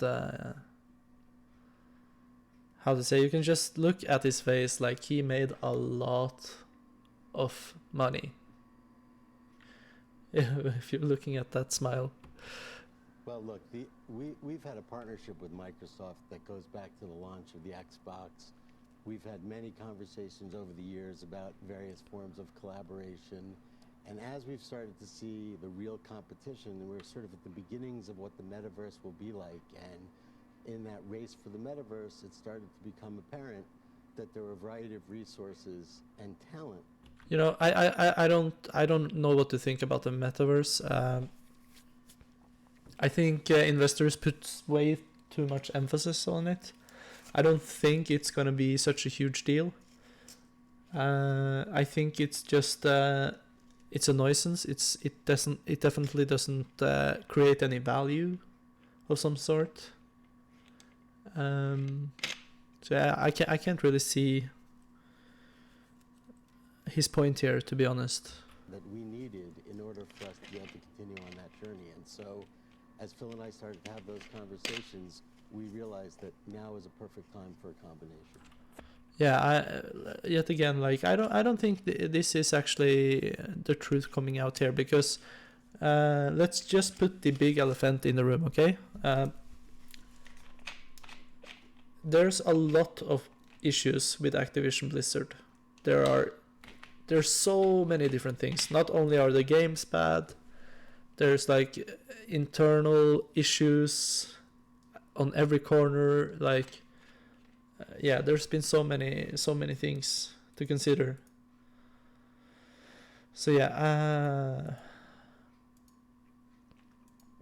Phil, when did I don't know those what to think about conversations this. start, and what kind of got you to the point that you're willing to commit this kind of money to a deal like this?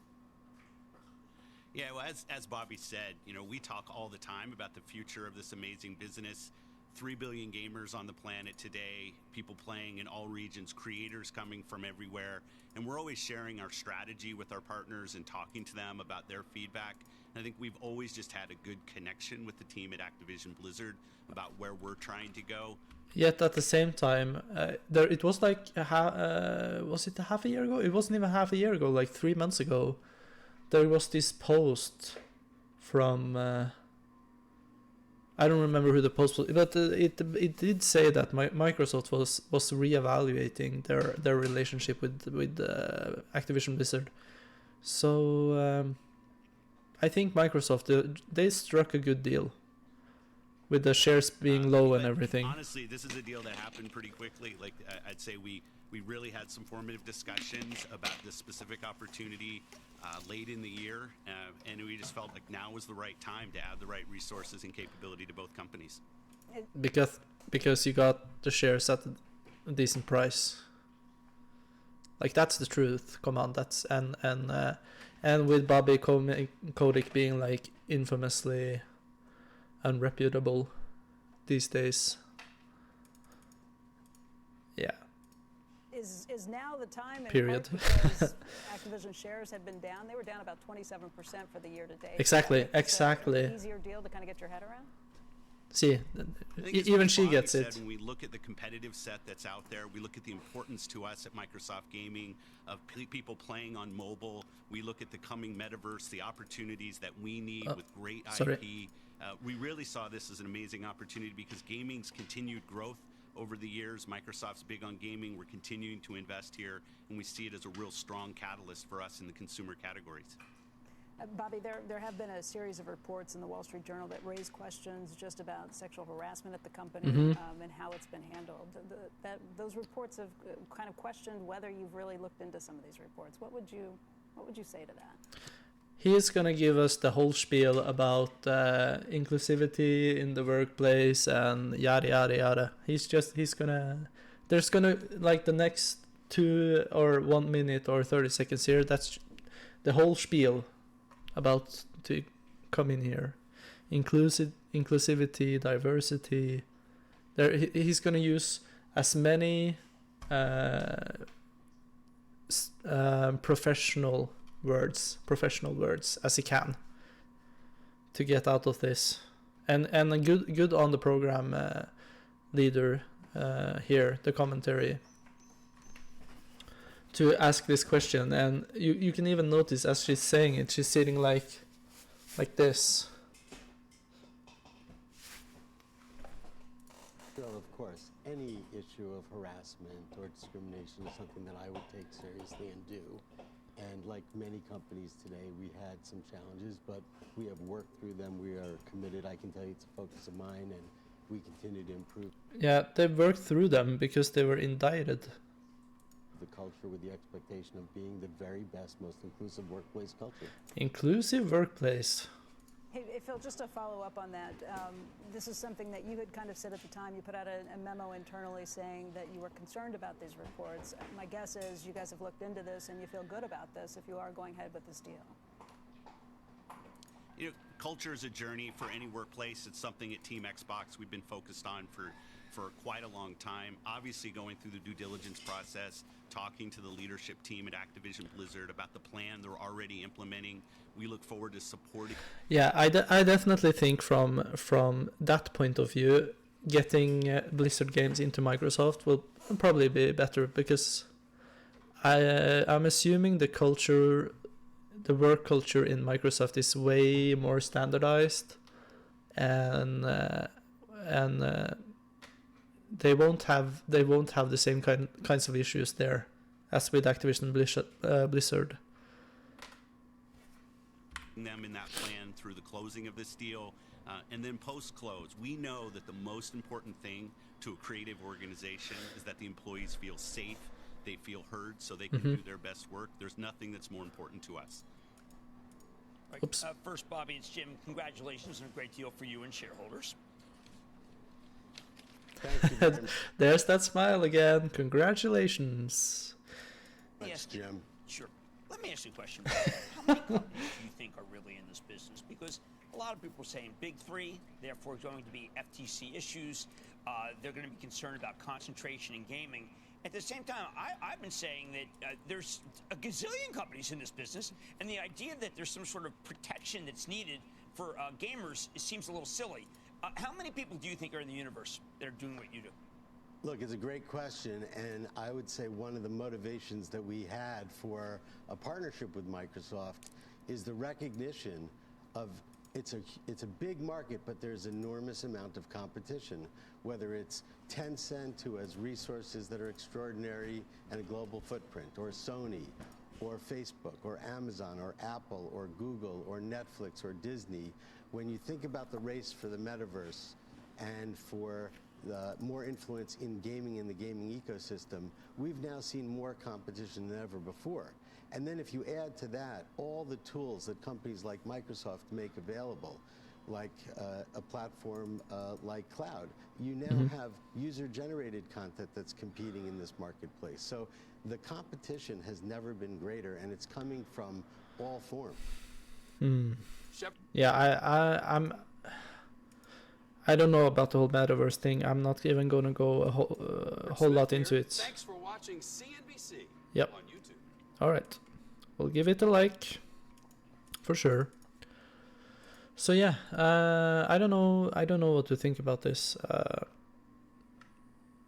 I'm definitely happy some things are changing, at least from a point of view from someone who's played World of Warcraft for many years, because the game is in a very shitty state, and I would love for the game to be to get to somewhere else, basically. Like it's not good where it is right now. So yeah, we probably I mean, like, there could be some massive changes with Microsoft that will be good. And I can't imagine World of Warcraft getting even worse than it is today, because it's from every metrics of data we have, it's at a low point, like never before. I think it's even worse than Warlords of Draenor. All right, so let's get into some more games here. Let's see. Just looking at Steam here. What can we do? I was definitely caught off guard with being finished with the game. So now we're just gonna evaluate how to do the rest of the stream. And I'm thinking, let's play a game where we can use Soundstripe, where we don't have to fiddle with the game audio all the time. So we can just have some enjoyable music in the background. Let's see. Playlist.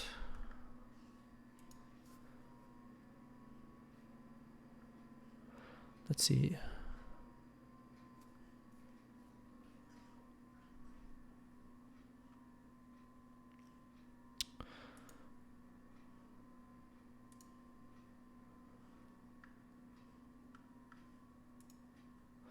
What do we want? What do we want? How about we go all classical? Let's try some classical music.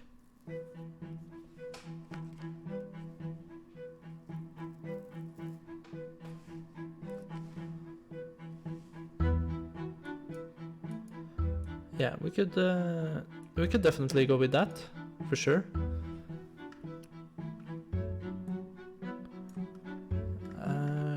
might be too boring maybe. Let's see.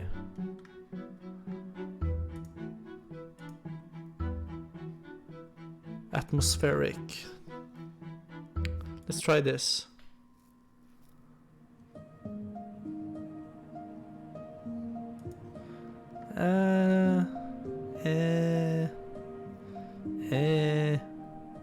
I don't know about this. Intense, epic, droning, dreamy, childlike.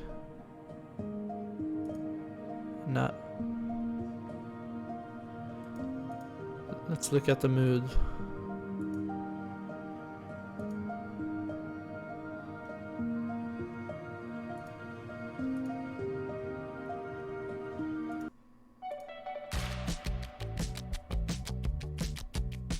Okay, let's do that. Yeah, I don't want to start Final Fantasy now because I want to start FF4 from like at the start of a stream. So we're just gonna use the rest of the stream trying to have fun.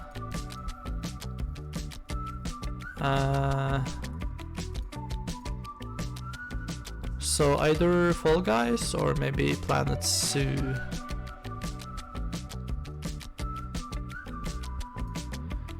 I suppose we can give Fallout a chance. Okay.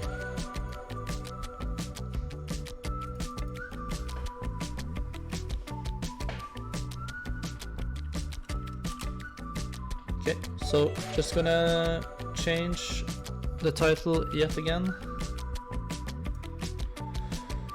Let's see.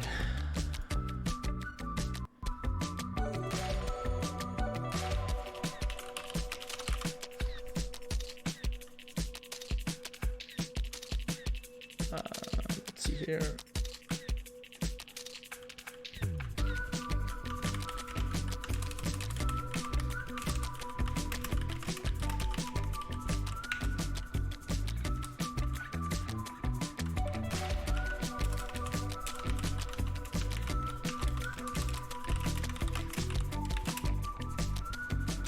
Okay.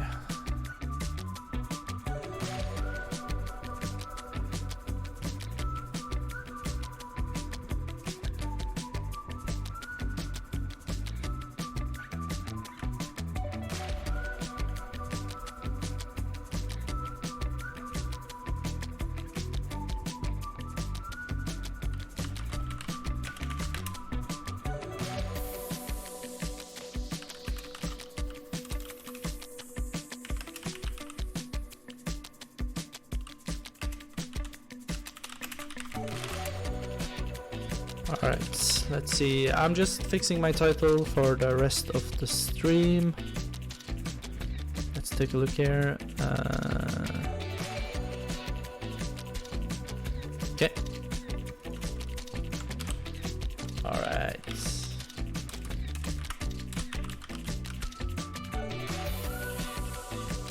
Alright.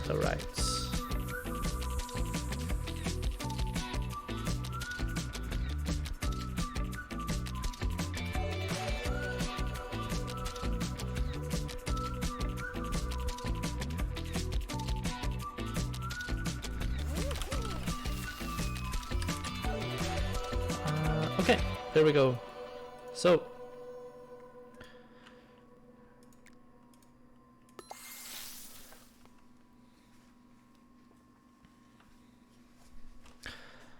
first time streaming this. Oh, they need me to sign in. Quick second, I'm just gonna have to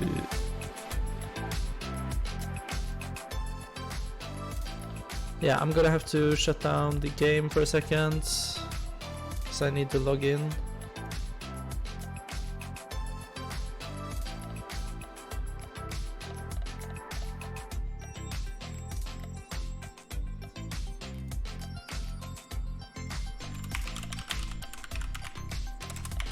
Yeah, they just need like password and stuff, so I need the game to be muted for just a second here. but we'll get right to it.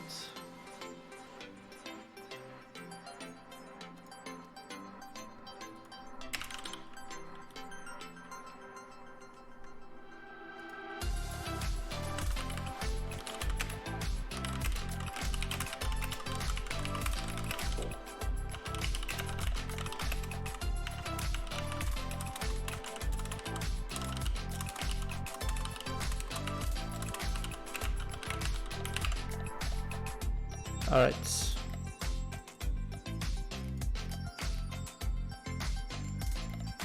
There.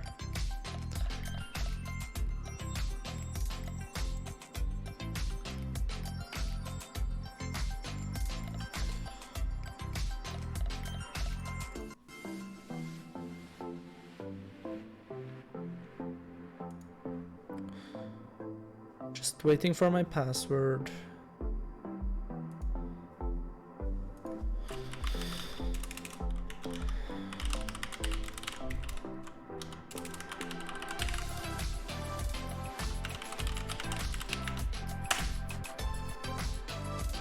Huh?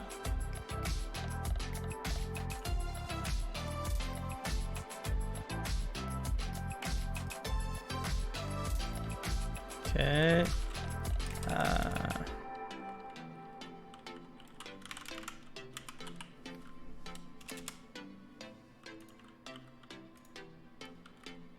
I should be there now.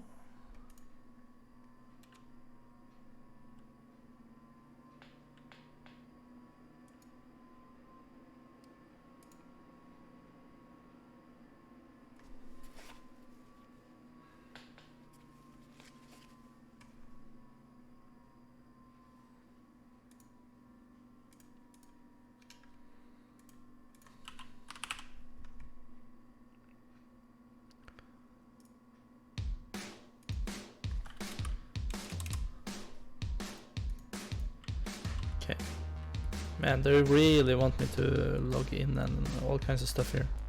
Was not expecting that. Come on. Continue.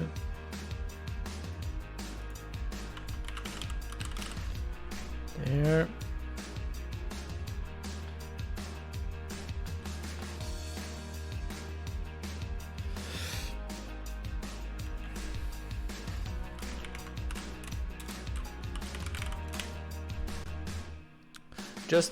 Just registering everything, and then we're ready to go.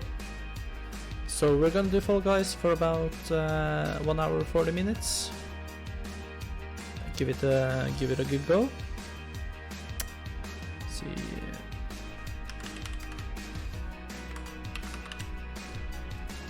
Come on.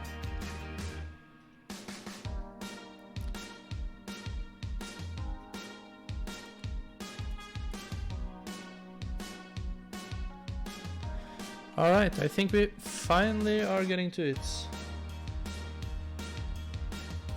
So.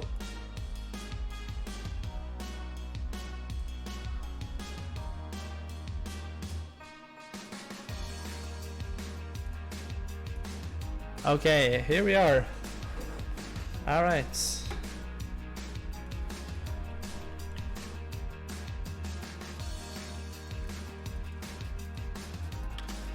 Alright, here we are. I just want to see some options here before I go. Some audio stuff.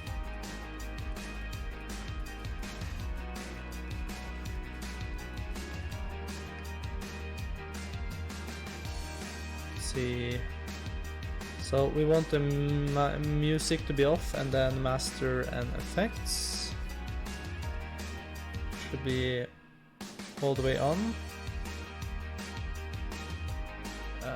Yeah, we can have that off.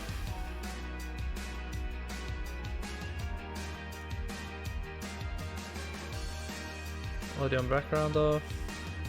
Okay, that should be good. And then video. Windowed. I probably want windowed.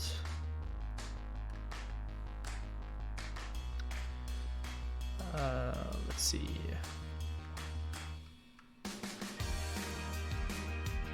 Motion blur, shadows detail. Okay. Yep, that's good. Save. Okay.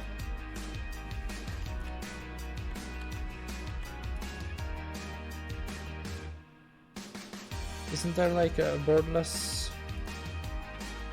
There's no borderless.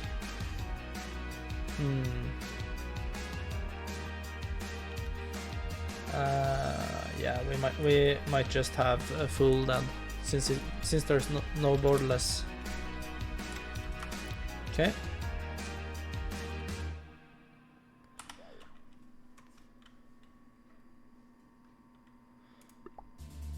Yep, good to go then. It's been a long time since I played this.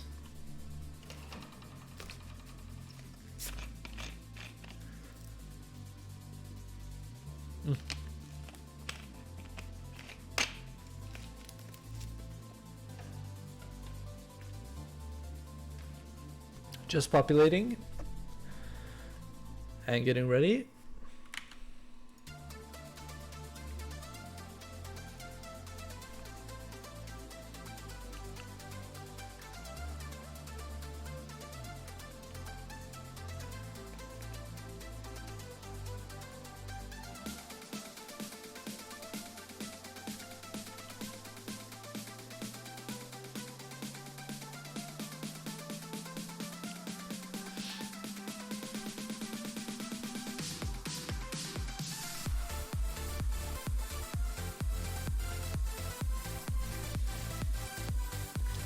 Here we go. And doggy here, chilling out.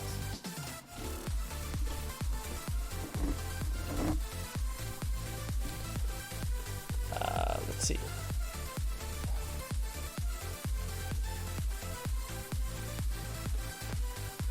Okay, that should be good. All right, we're ready.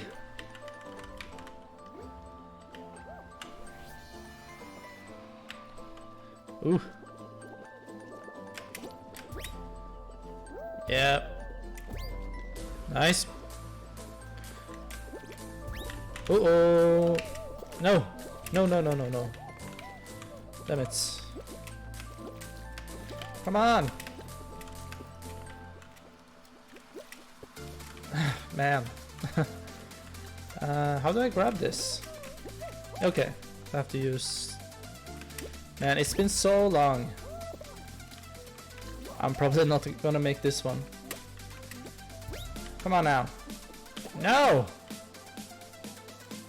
Damn it.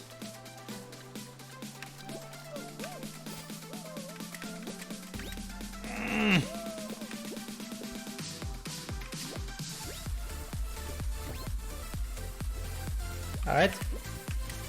We already have 8 people qualifying. Come on.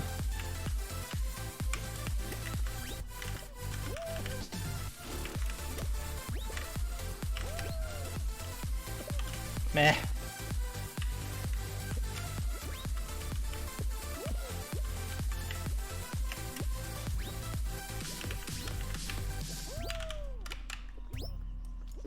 Yes, okay.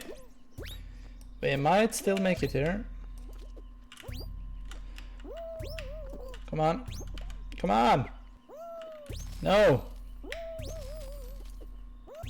Okay. Okay.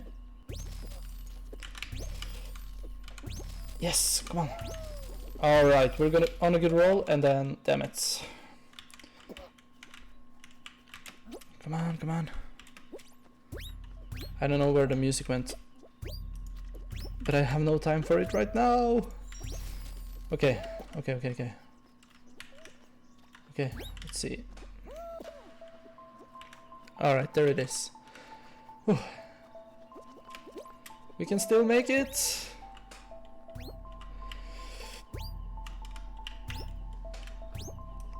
Yes! Just a little more. Yes! We got it. Good job. Good job, Mangini. Whew.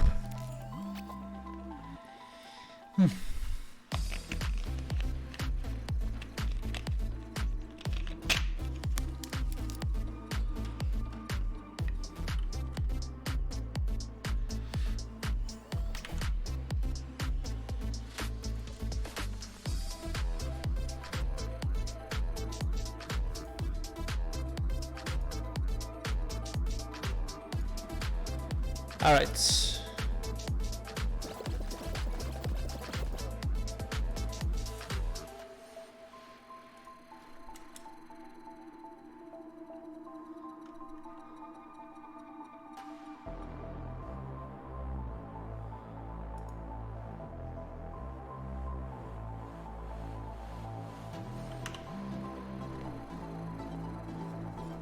One more.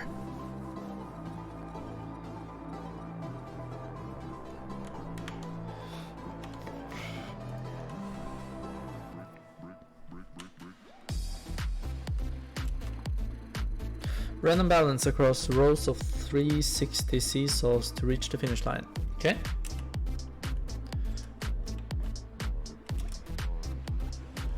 We got this. Oh.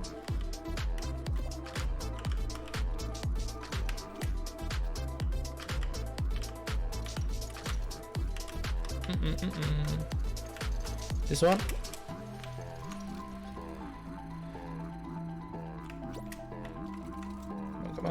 Come on.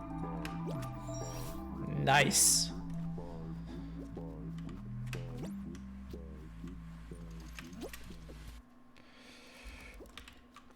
Okay, just gotta go back. Okay. We just want to be 100% sure. Good.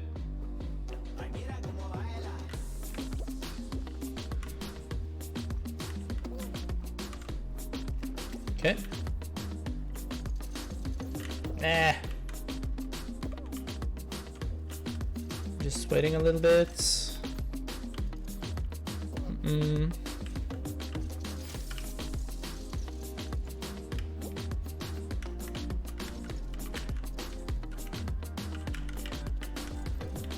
Huh? Okay, here we go. Here. Yes, we got it. Yeah. I don't know if we'll be able to make this. I can kind of see the finish line all the way in the back. There's 7 spots left. No! Damn it. That was probably the end of us. 4 spots, 3 spots, 2 spots. Come on. I don't have time for this. Yeah, good. 1 more spot. Please. No! We lost. Damn it. Yep. I would expect that. Man, this game is hard.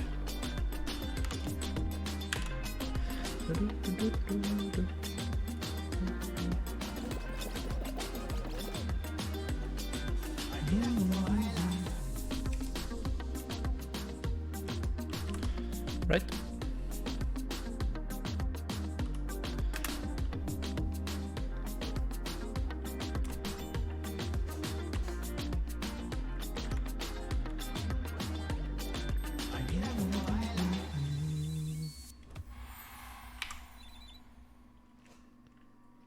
Cool.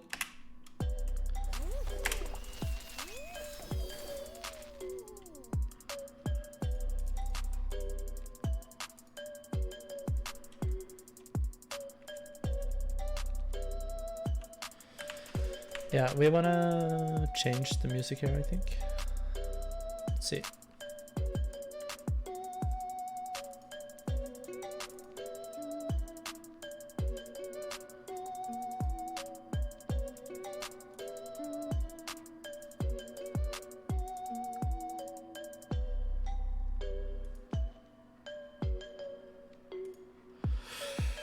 Let's see, BPM.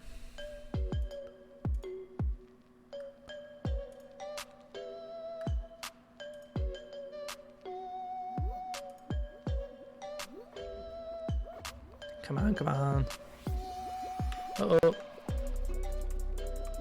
We'll deal with the music later. Oh, what's this?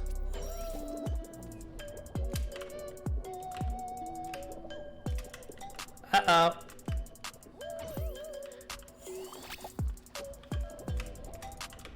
No. Okay, I need to know. I need to figure out how this one works. Ooh. Okay. Well, we got in, at least.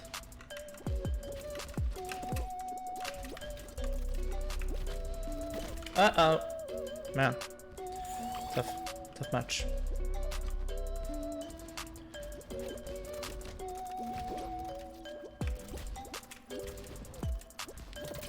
Okay. We got it. Uh-oh. Man, there's so many new maps. Ah! Oh man, so tough. How am I supposed to do this? Holy. Oh, you gotta be like super fast whenever that happens. Oh! Man.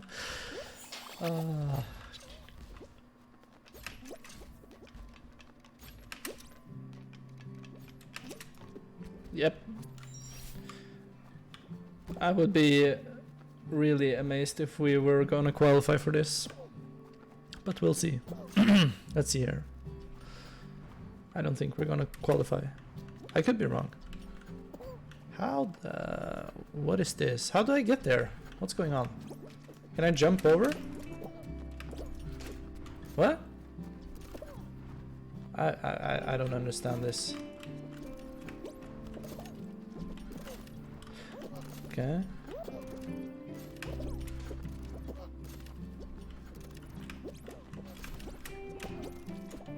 I just don't understand how this works. Yeah, round over. Okay.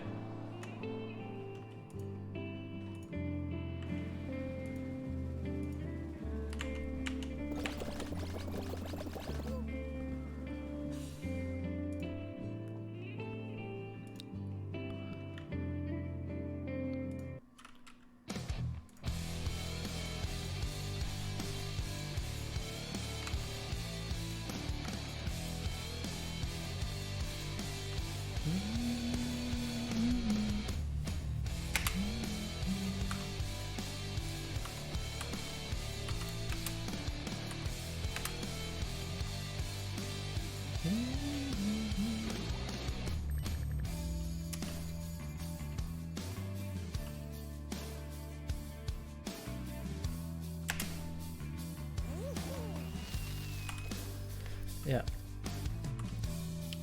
Let's see, I think I want to change it to windowed mode actually.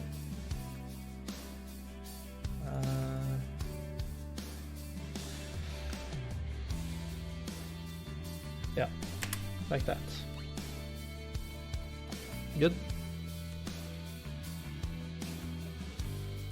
Okay.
Qualified 1?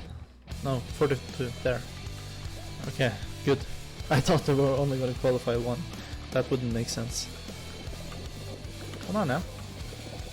Oh! There's so many new maps since I was here last time. Hey, we got an achievement too. Come on. Uh-oh. Let's see. This looks good now. Come on, come on, come on, come on.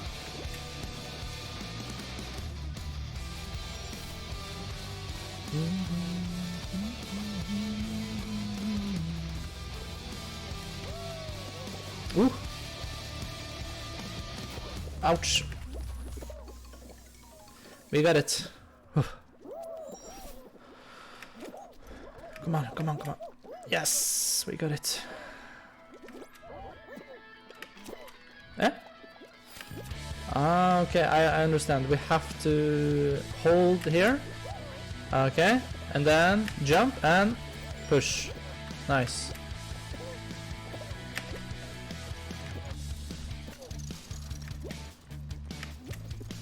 Okay, we got this. We might. We probably got this. Probably. And yeah, we got it. Well, we were probably one of the last people. Whew.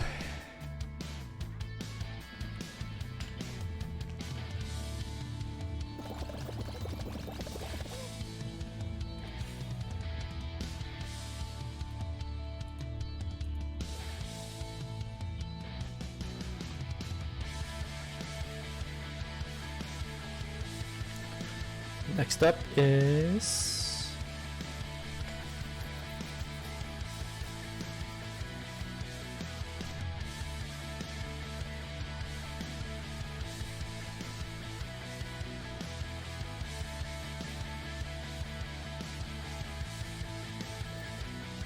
Jinxed.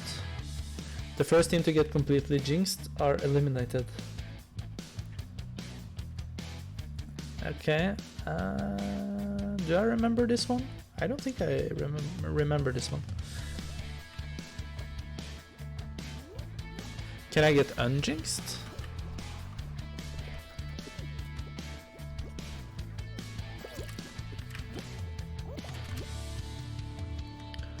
Uh-oh.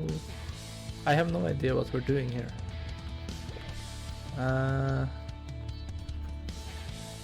Like, I have no idea what we're supposed to do.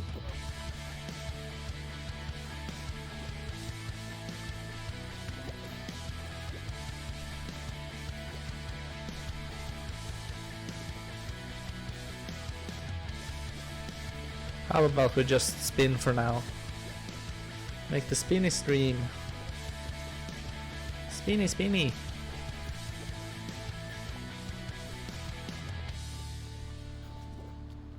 Oh. So our aim here is probably not to get the jinx and then just stay alive. Yeah, like these guys. Oh man. So I got the jinx, so now I really have to... I have to get these guys, right? Come on.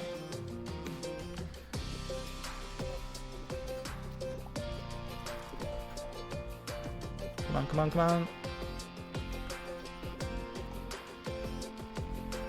Looking for anyone who's not jinxed. They have one guy left. Yes, we did it. Not not because of me though, but we did qualify. That's what matters in the end.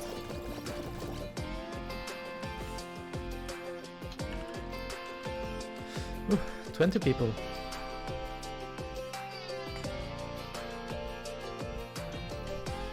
What's gonna be next? Jump club. Oh, okay. Avoid falling into the slime. We'll do our best.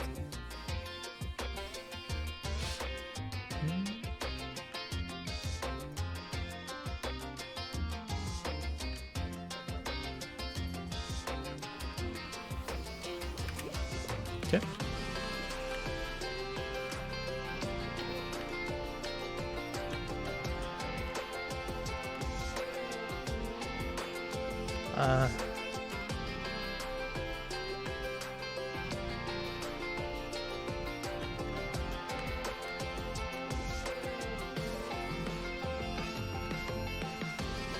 Yeah, we're just trying to do our best here, surviving. Oh, here it comes. No! Yeah, we got it. Oof. Jump! Oof. Okay, and then... Yes! Oh, man! No! Damn it.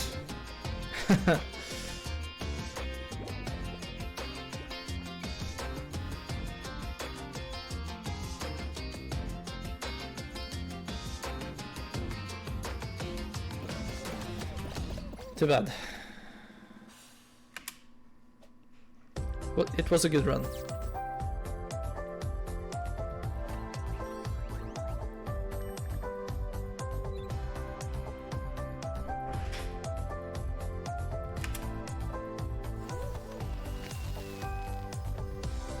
Okay, so before we go on, I'm gonna do a quick bio and I'll be right back.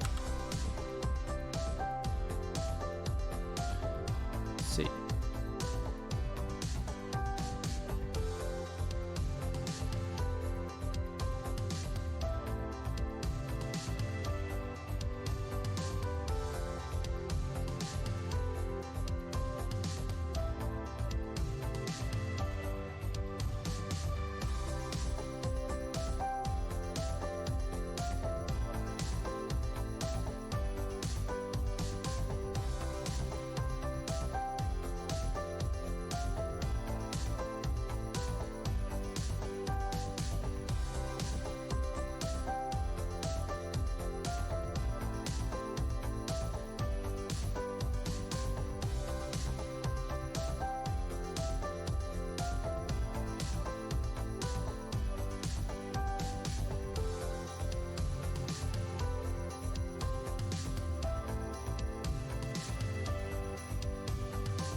Okay, we're back.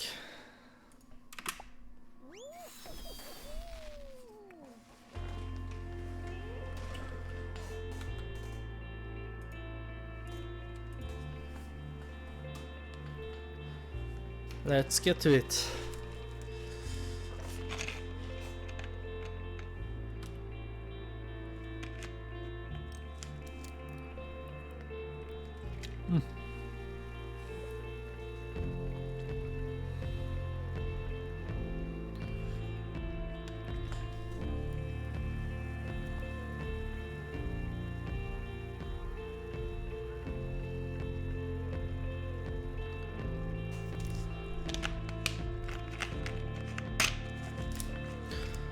Night Fear. Man, there's so many new maps since I played this the last time. So much new stuff. That's good. We like that. I haven't tried this one either.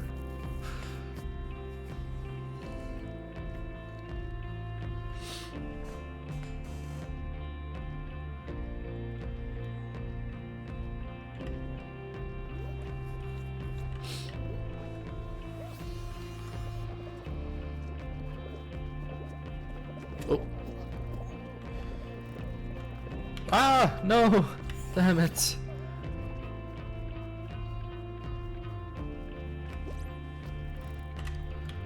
Come on, come on, come on. Yes. One down.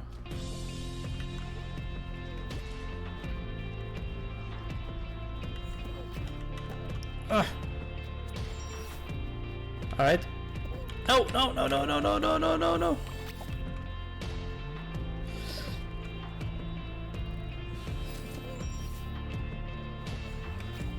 Okay. Here. Uh-oh. Oh. Oh, we got it.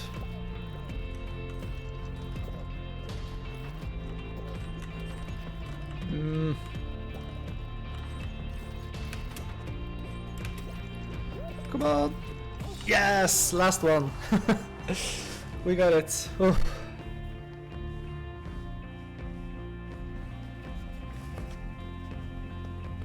The dive jump. It got us through.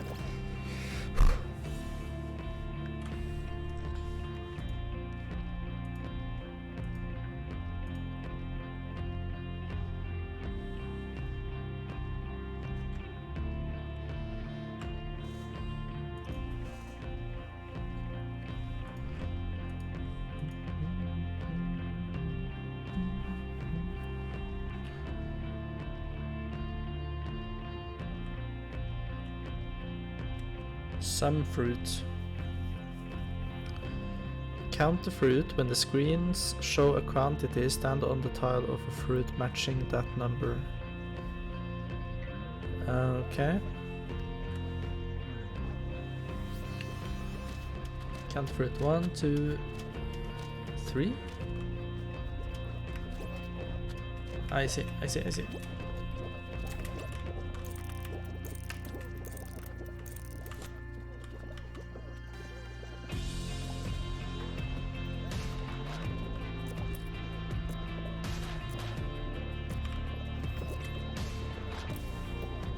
Okay. One, two.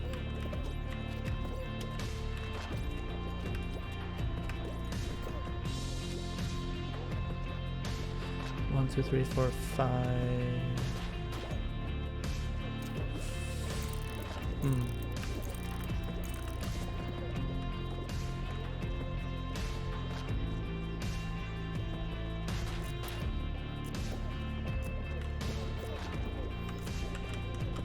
Oh no! Damn it! I was too late. Okay.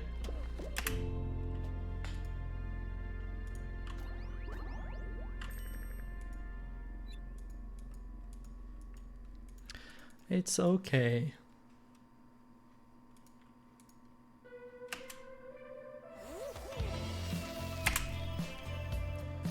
See ya. Back.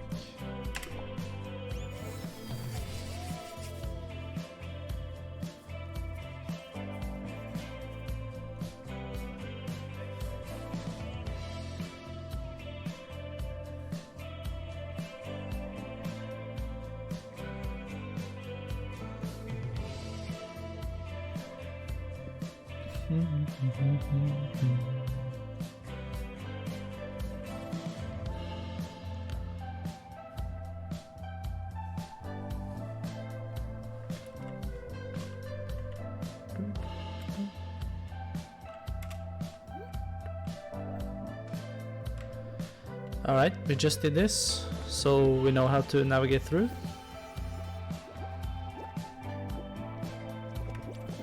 Ouch.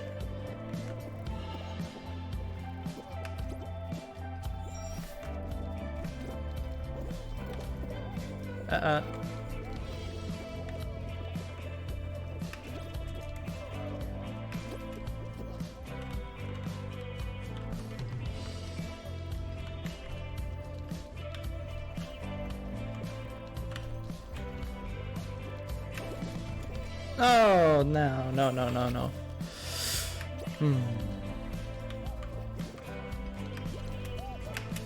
Okay. We got it.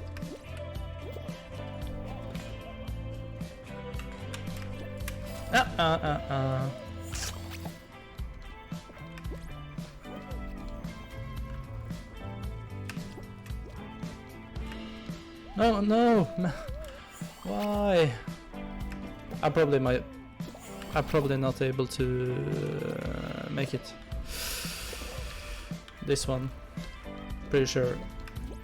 Pretty sure.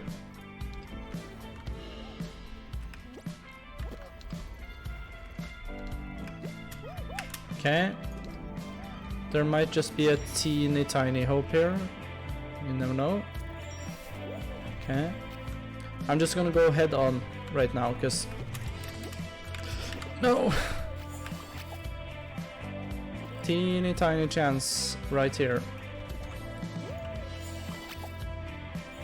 And the chance is slowly dying. Can't afford any mistakes now. Mistakes were made.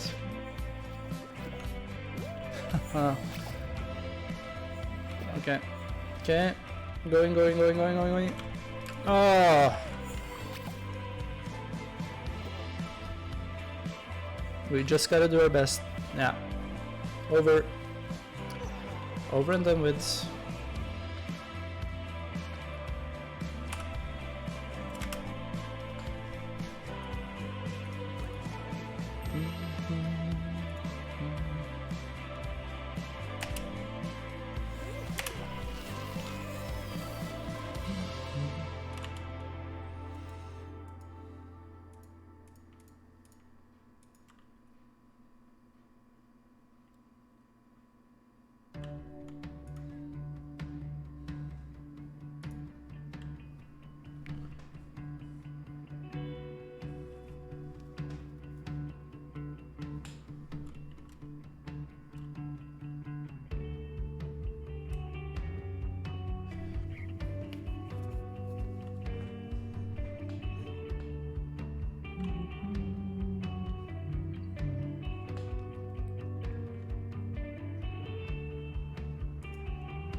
Like every map I go to now is new, which is crazy.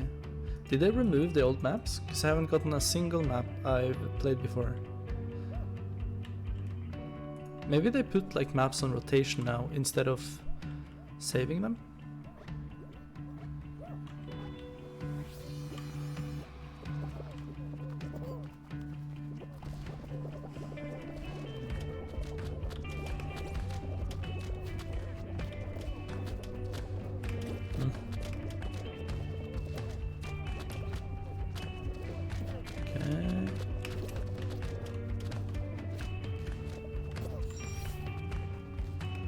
I'm suspecting there's a reason why people just jump straight down, because it seems like it probably just as easy. Okay. Oh. Damn it. First mistake.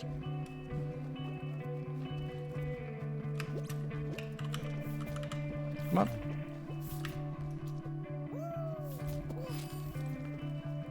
I figured out I might as well just do it like that. Uh-oh. Ouchie.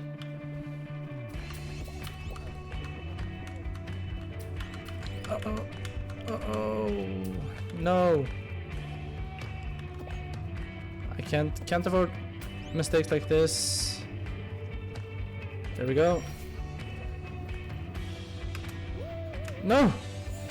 Are you kidding me? No. Oh. Yeah.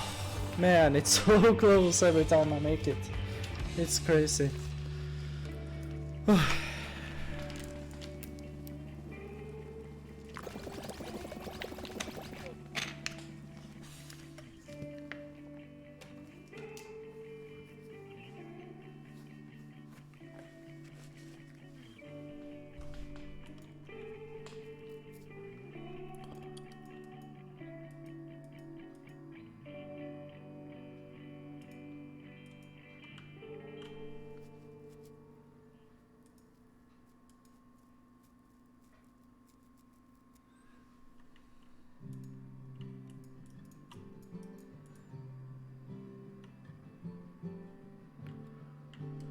Navigate the obstacles and race to the finish line. Okay.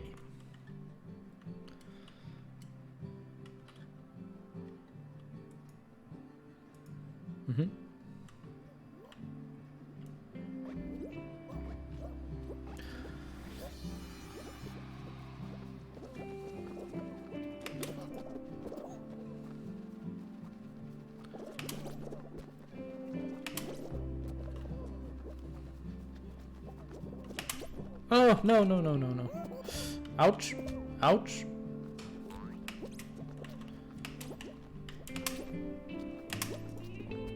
Okay.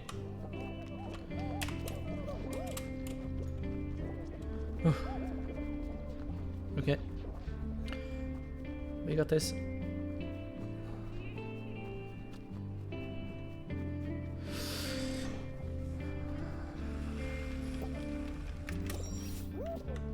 I'm assuming it's better to go here.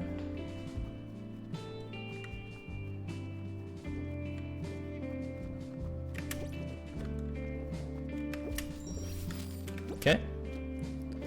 You got it? One more.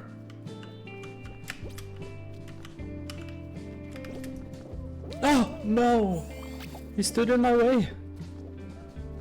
What?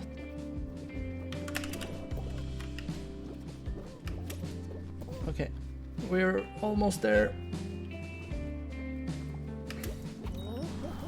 Alright, we did it. Whew.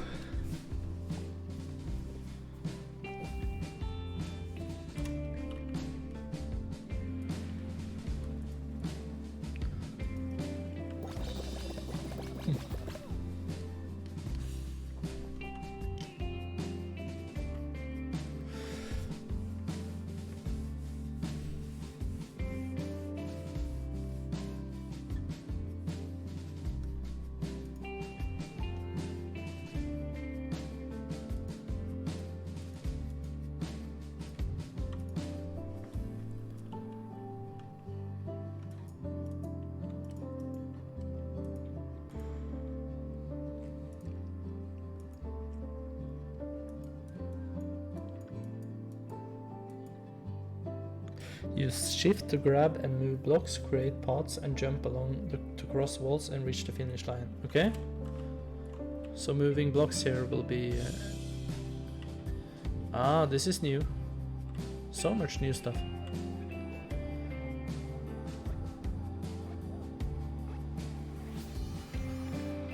This looks like...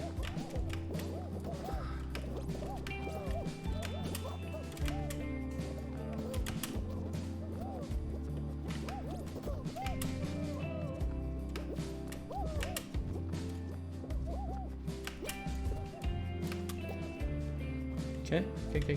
Let's see.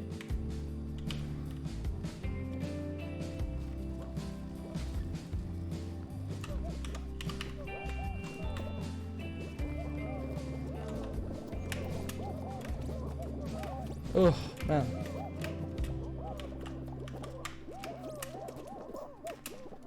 Okay. I think we made it. Oh.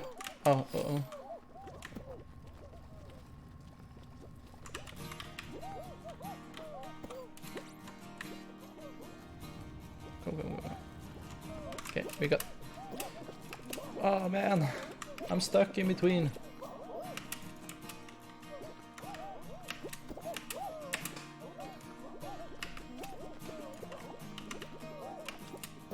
Oh, no. That might be the end of it, unfortunately.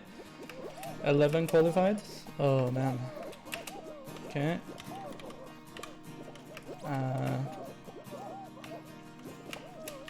No, we're just gonna grab our own here.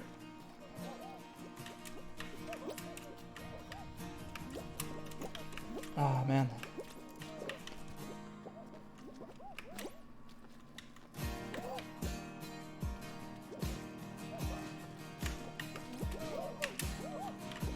Oh.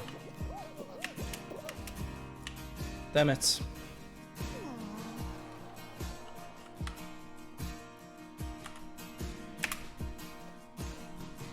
Was a good run. For sure.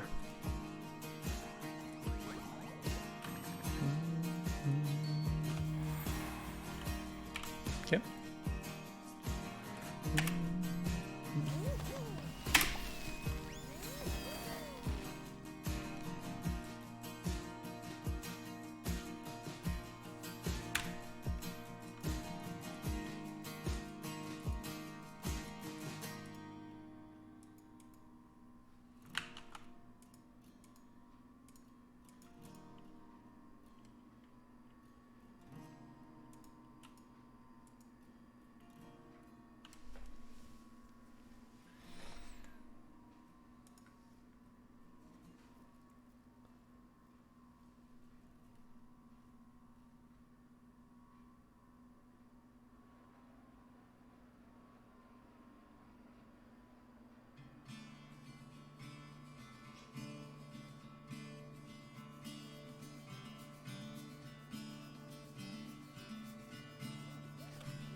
Okay.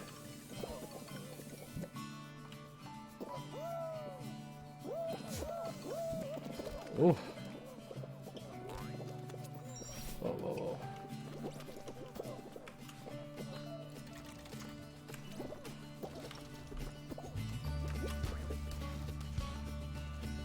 Got it.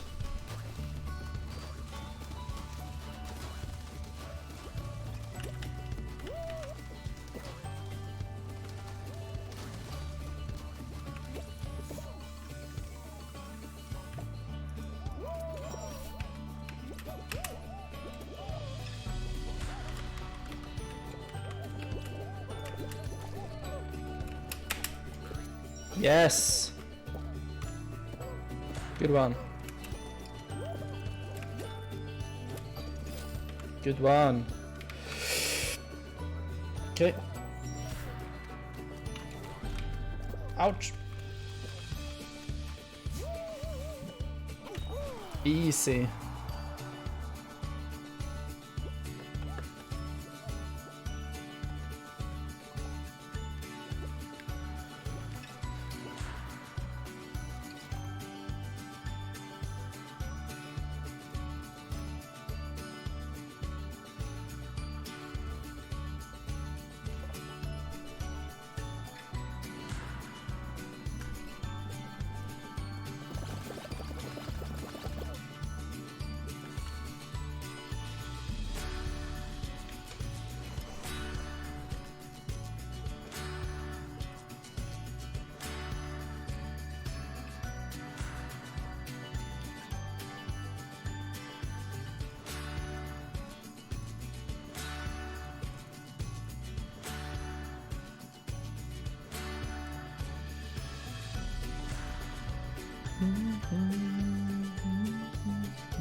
Oh, this is a tough one.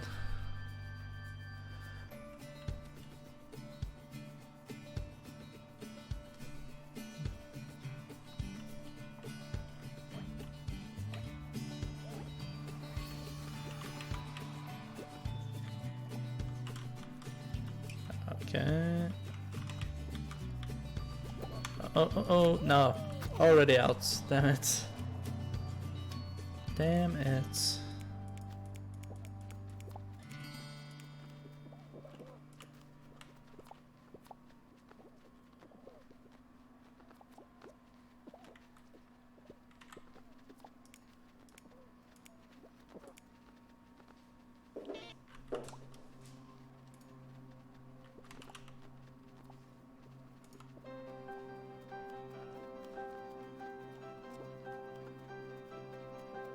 Alright, we'll exit this.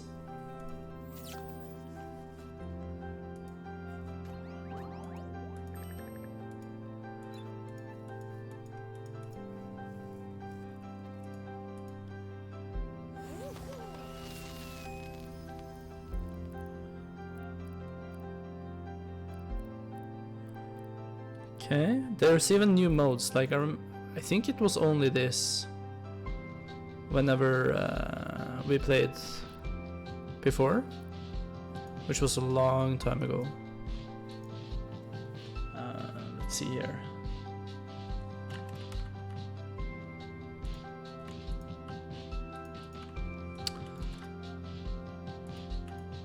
Yeah, I probably want to move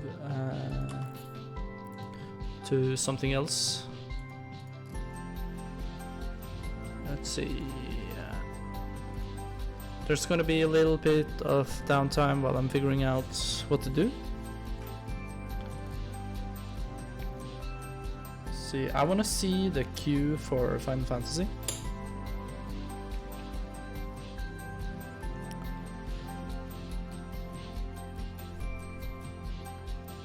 Let's see here.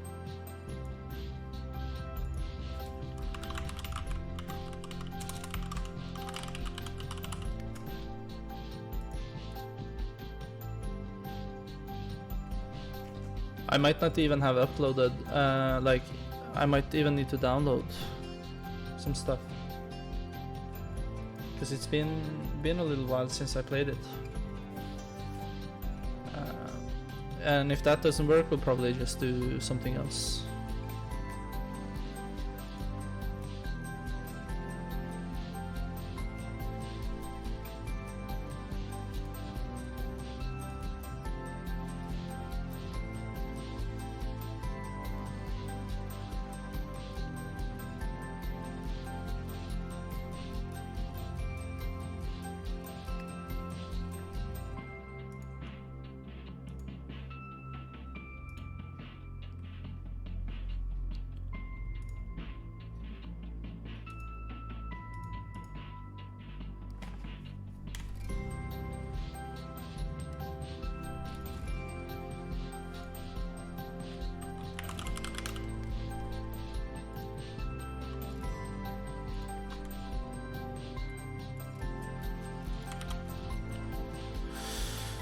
Come on now.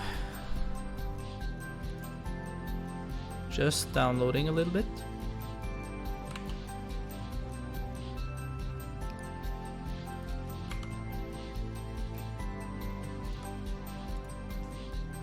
Uh-oh.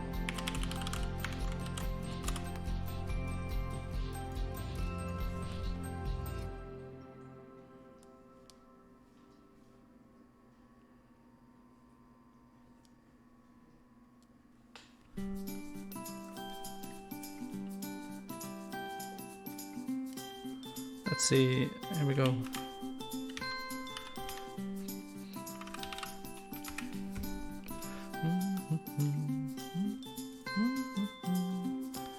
Yeah, so hopefully there's no line here for Final Fantasy. But there might be.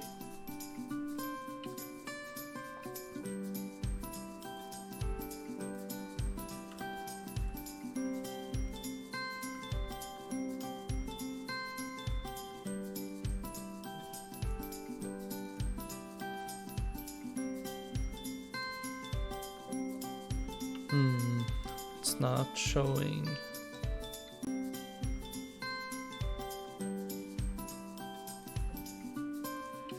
Alright. Please, let's hope there's not a queue. There probably is. If it's not like super long, then we might actually stick with it. Alright, so here he is. Hey, no queue!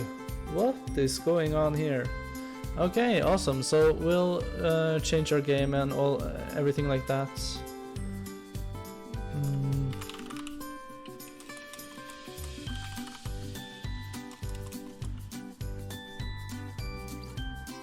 Let's see.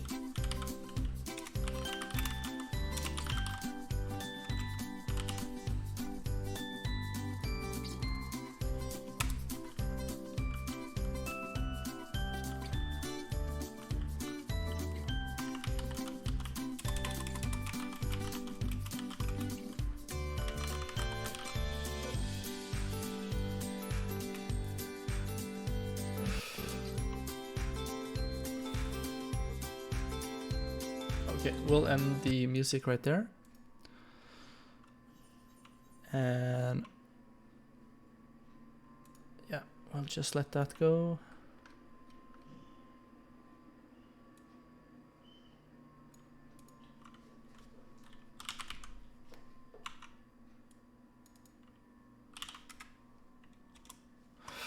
Okay, so what do we want to do? Let's see.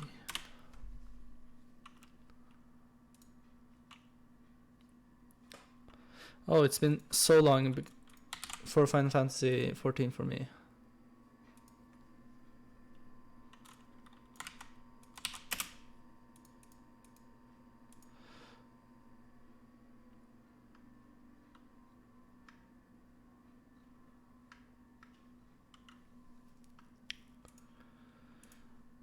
There we go.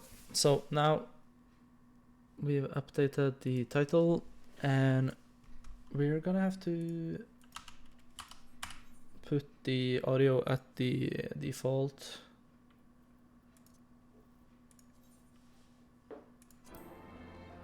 There. That's probably better. And then borderless, windowed. Apply, yes. Okay, that's probably just a little better. And then we want the audio to not mute if we... yeah, play sounds when window is not active. Okay, that's better. So... we're just gonna do some easy levels here. And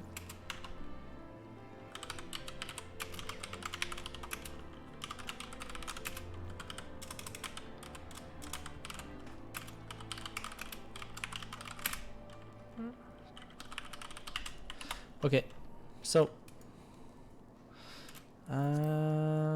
leveling, trials, main scenario, guild hast, alliance raid. I think I'm just gonna do this one. And meanwhile we could take a trip to the saucer.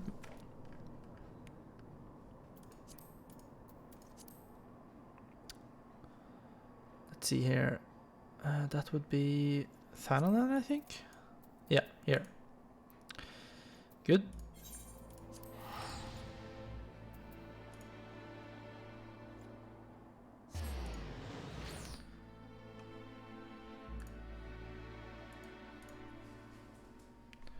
We even got some mail. Would you look at that? Alright. So yeah, first of like official Final Fantasy 14 stream for me. We've really been deep diving into the how to say, the Pixel Remaster for a long time, and we're gonna continue to do that. But at the same time, it's a little too late for me to start Final Fantasy 14. What's up with my character? What's going on? Okay, it fixed itself.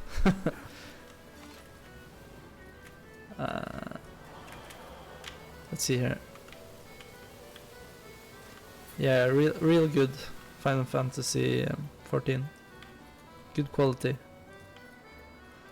So what do I wanna do here? I wanna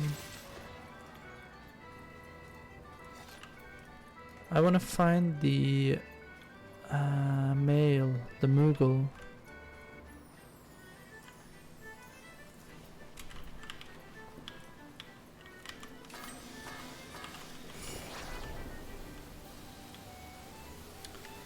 I want to find Moogle somewhere.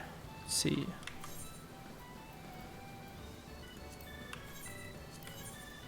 How about we do...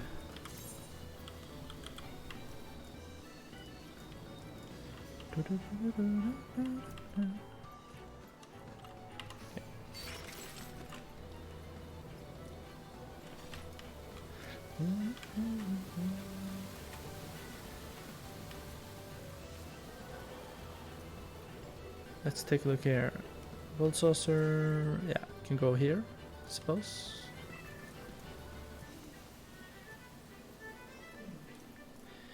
Let's get some tickets.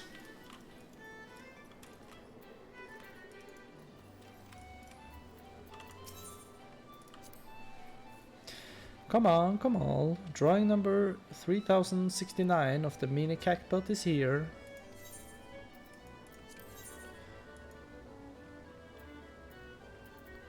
Okay, we're looking for 1, 2, and 3.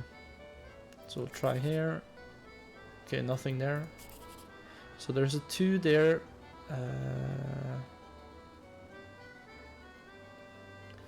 I'll try this one. 8. Okay. Well, we'll just gamble.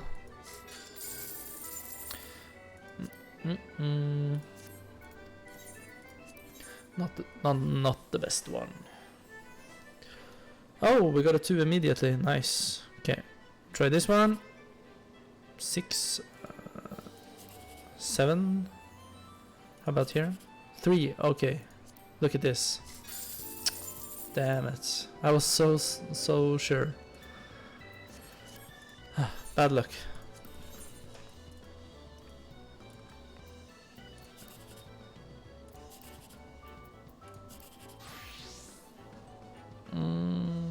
There's no way I'm gonna get a 1, 2, 3 here, so might as well just do this one. Alright. That's fine.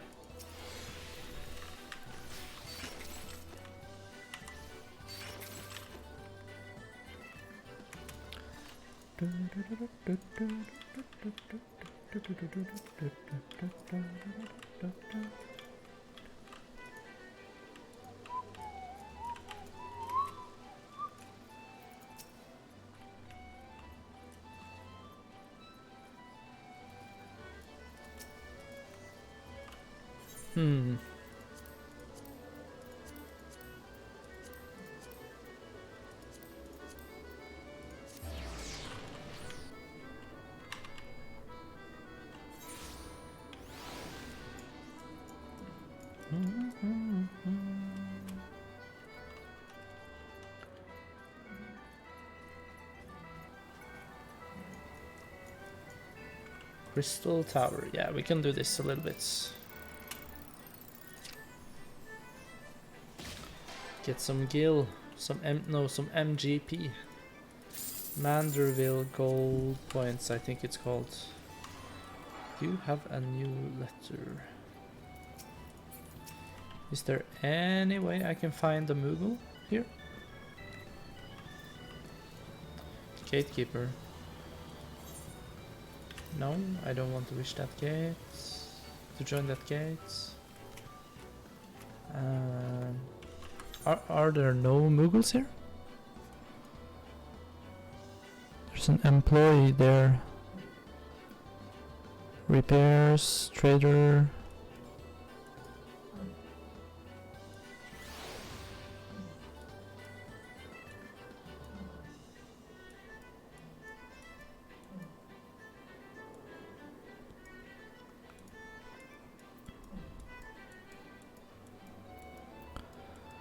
Okay.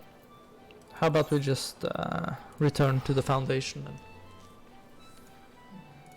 Might as well.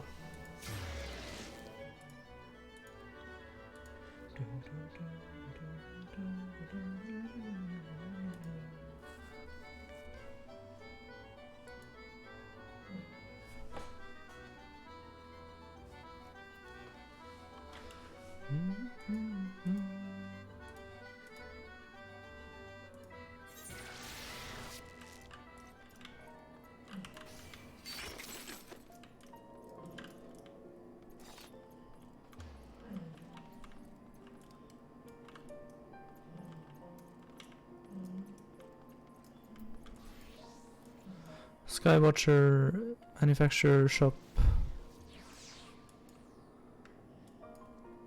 Hunt board.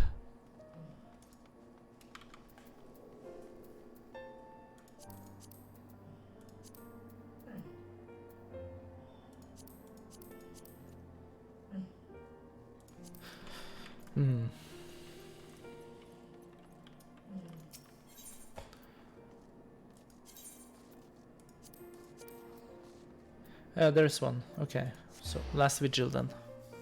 Finally, we found the Moogle. Oh man.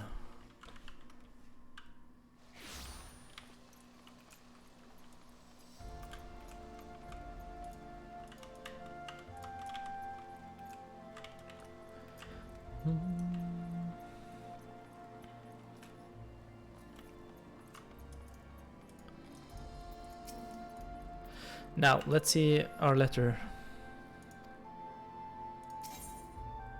Huh? What?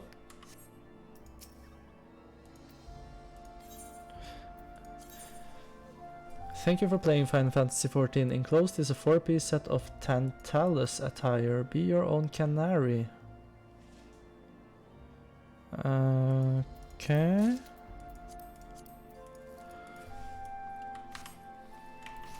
Sure, I guess.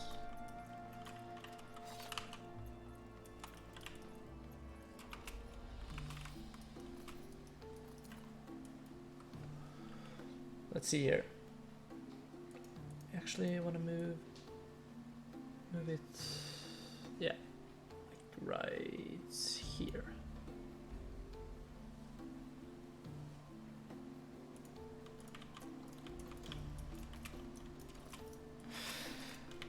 Yeah, so now we're just waiting for the match. We're second on the list, so we're gonna get to it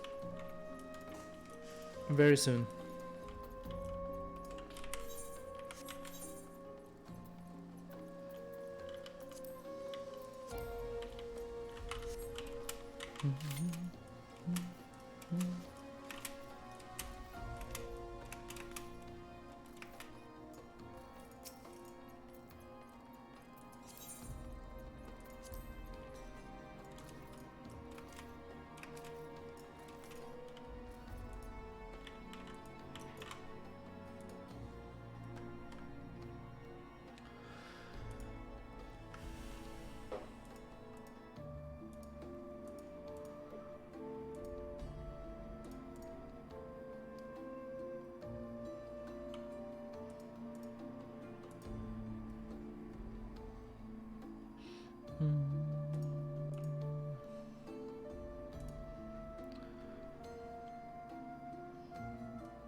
So yeah, it's been very good to play the Pixel Remaster so far. For FF1, we had the Crystal commonality, the Hagen, we had the Bahamut, we had many of the creeps like goblins and so forth. We had Garland, that was pretty awesome. And yeah, also meeting Garland at the end, that was probably a highlight. For FF2 it was the whole Empire deal. That was really nice too. And then did we meet anyone besides the Empire? Yeah, there was Sid, but he's technically like part of, or he was part of the Empire. Sid looks like a commonality between all the games. He's probably in all of them, because I've heard about Sid in so many different games, like just playing them myself and also watching like Twitter and stuff. FF3 have so many commonalities with FF14. It really made me want to play FF14 again.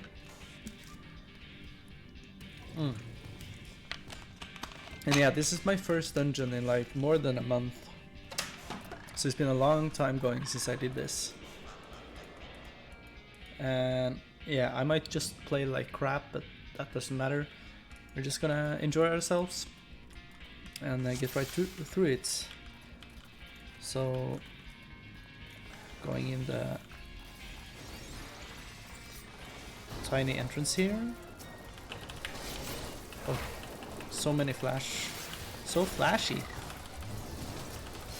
Oh, I'm not used to this anymore. It's so flashy compared to FF3. Man, there are so many things happening.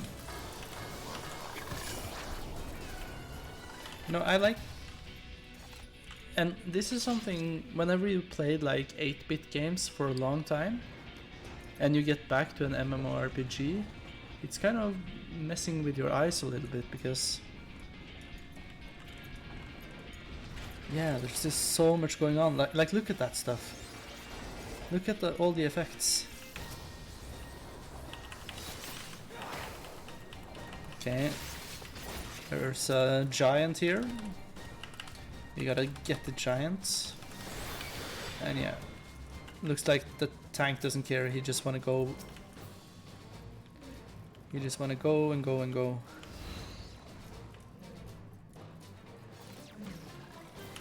Okay.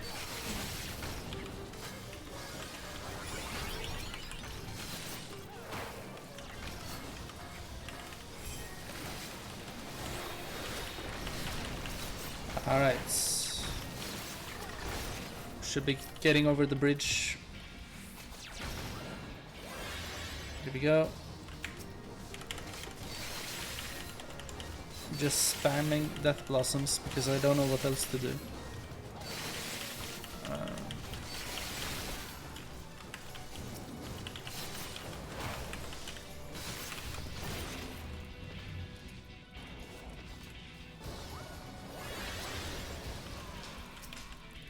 It's been like being able to get back to this game now from the Pixel Remaster perspective, or the old games, the perspective from the old games. You can kind of see how they've implemented so many things. They've learned so much from the original JRPGs, and playing the MMORPG now is... It's very easy to see where they gotten all their inspiration from. We're gonna go in here, just check it out. Through these rocks. And oh, is that a boss? Hekatoncher Mastermind. I believe this part is where we have to run like really fast through. Yeah, so we gotta run through here really fast. And then here, yeah. Okay, so yeah, this is like the end point where we can't do anything anymore. Ooh.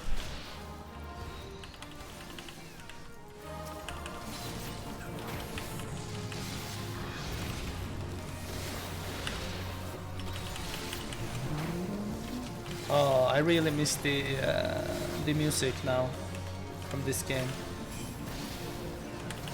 I miss this audio a lot. But at the same time, we're definitely having a lot of fun with the Pixel Remaster Series 2. We're just taking... Like, because if I were to start the FF4 today, I would barely have time to make the characters, and then just like the starting sequence. So yeah, just jumping into FF14 a little bit seemed like the right choice, I suppose.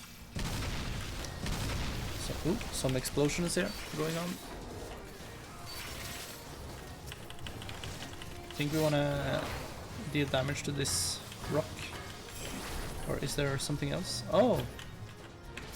I didn't even see that.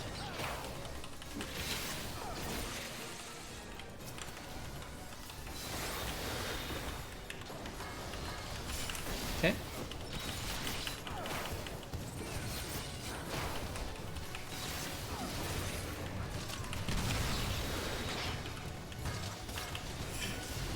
Gotta get these giants. 3 giants.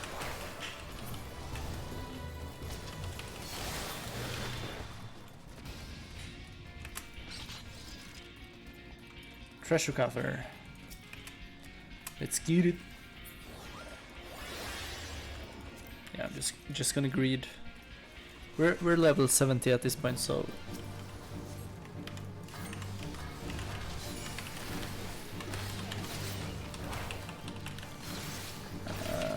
I don't remember the tactics for this right here. But, yeah, that's okay.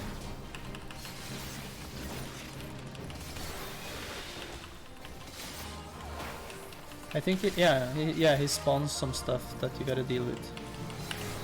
I almost forgot. And then getting back to him.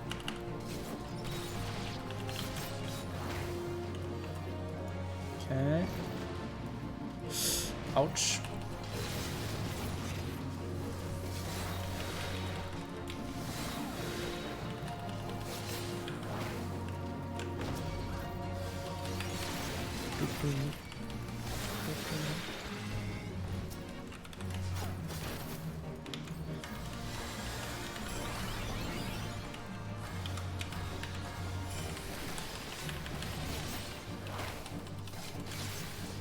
Okay. So many sprites.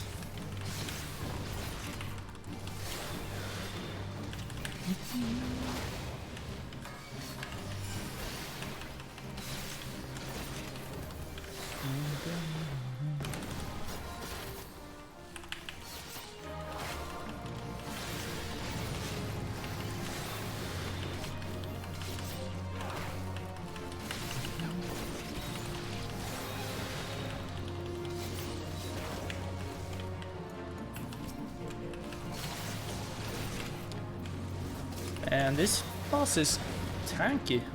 What is going on? He just...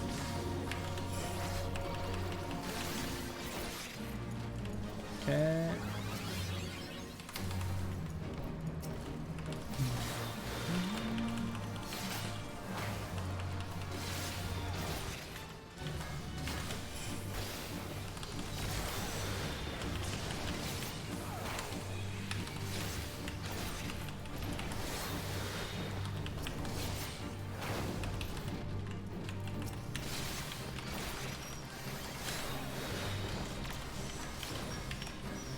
We just want to kill him. Come on.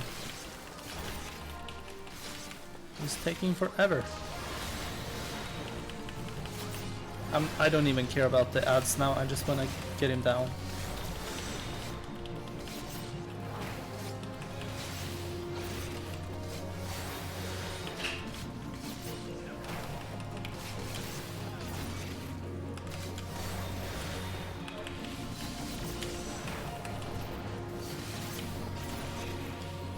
Yeah.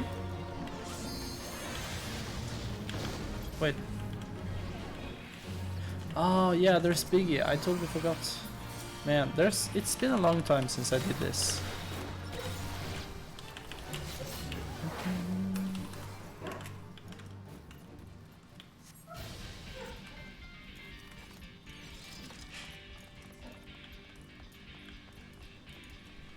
Yeah, Doggy needs to pee, but too bad.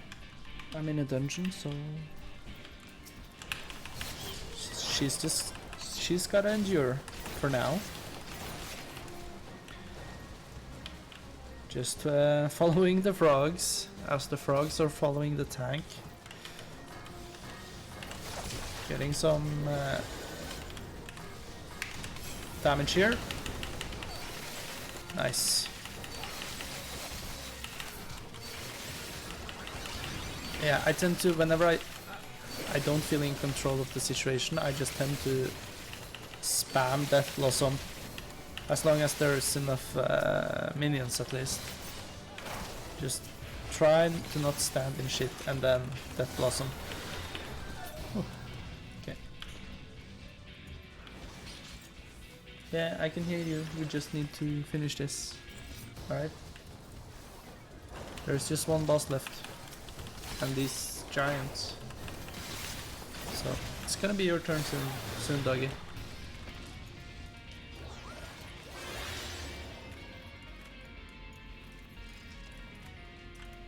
All right. Huh?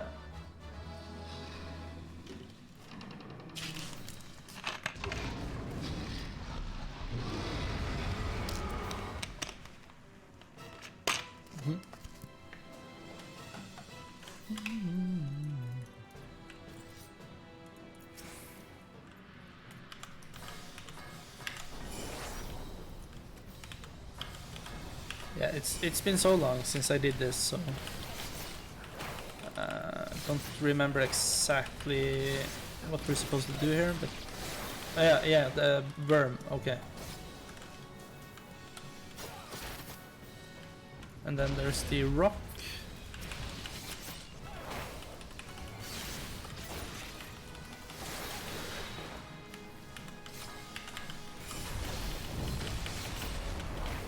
Oh, ads incoming. We definitely want those out of the picture. Oranos. Hey FF3, how are you, man? We finished FF3.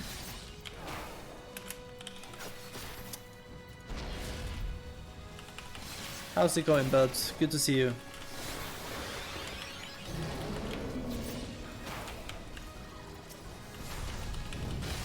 So yeah, we finished FF3.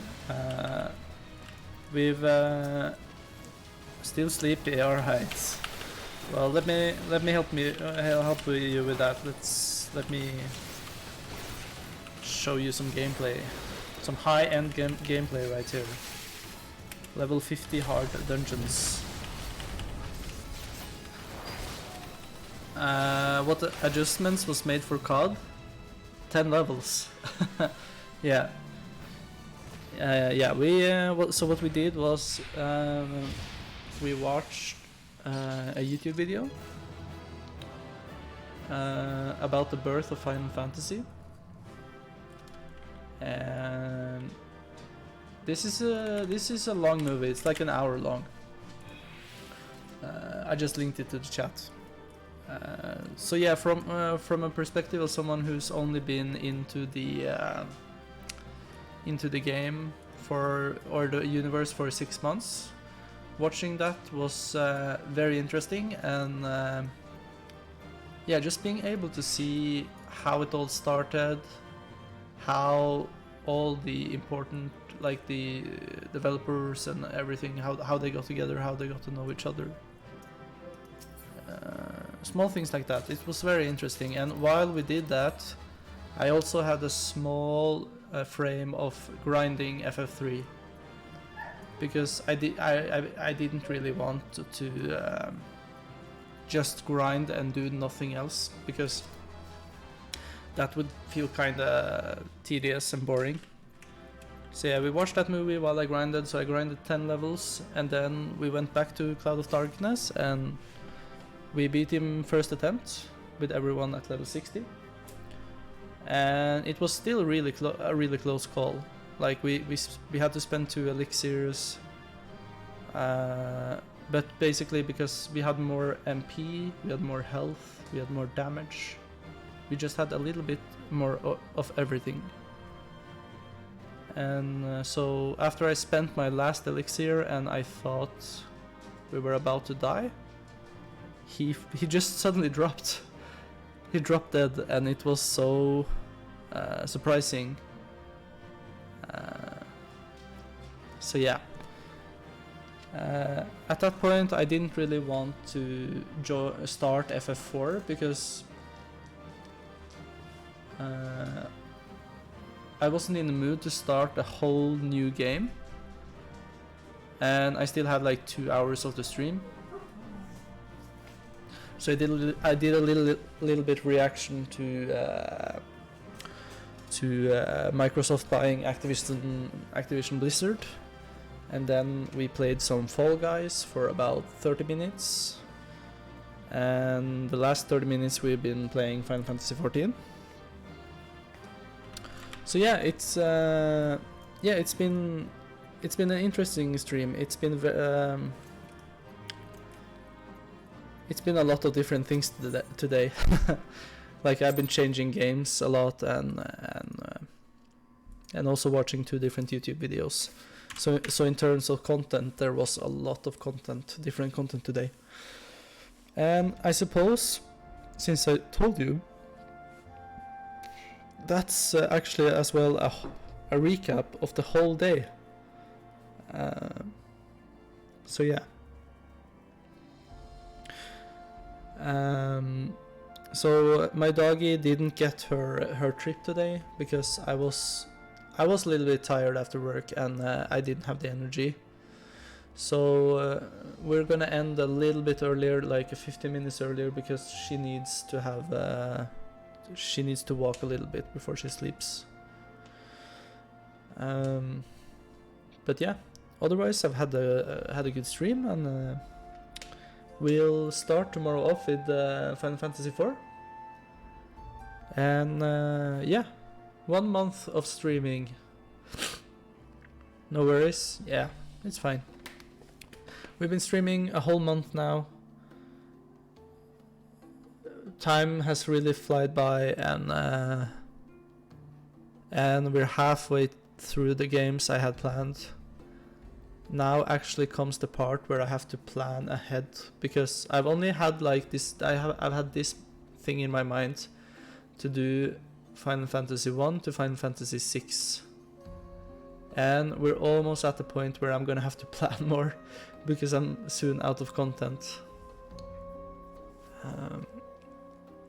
So what I'm thinking is I got a lot of thoughts for what we're gonna do after FF6, but I haven't decided yet. I'm thinking there's so many thoughts in my mind. Like, do I want to continue the FF route? Do I want to do Dragon Quest maybe? Do I want to do something completely different just to relax and just try out something new and see if that would be good for my stream? Like, I'm thinking everything from like Planet Zoo to Civilization. I'm probably not gonna do Fall Guys because I guess I probably don't enjoy it. I'm gonna check that link.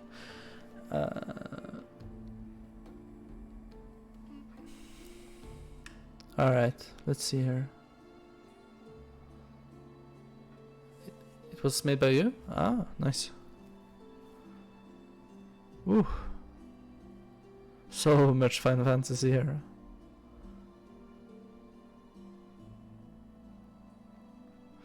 Yeah, look at that. Oh man.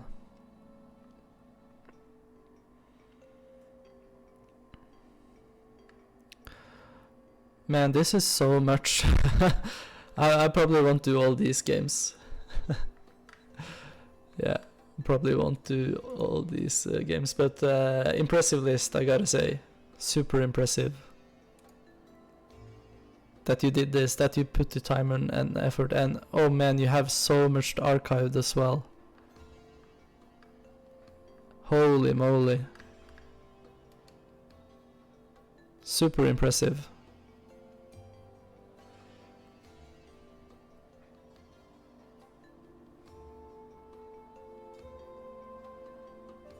Yeah, it may give insight on how large the franchise is. This is why when people I see on Twitch say they want to do it all, usually it's just FF1 to FF15, skipping usually FF11 and possibly 14. Yeah, and I've had this in my mind whenever I started streaming. That's why I've been very clear about let's do FF1 to FF6 Pixel Remaster and see from there. Let's see how it goes, basically. We're gonna do that, and because you never know, like, and there's always that thought when you're a streamer is, are you gonna like whatever you planned? Are you gonna enjoy whatever you actually planned? Is this something you want to stick with forever? And I do have a lot of fun. With Final Fantasy. And I definitely want to do the 6 games, and then I also think it would be healthy to have. I also think it would be healthy to have a little break from going like all rigid, only FF all the time. I might go a completely different route after FF6 for a little while, and that's not to say we're never getting back to Final Fantasy. I probably, like 99% sure I will get, after FF6, at some point I will get back to it. 99% sure of it, because there is nothing that's indicating to me that I'm not having a good time doing it.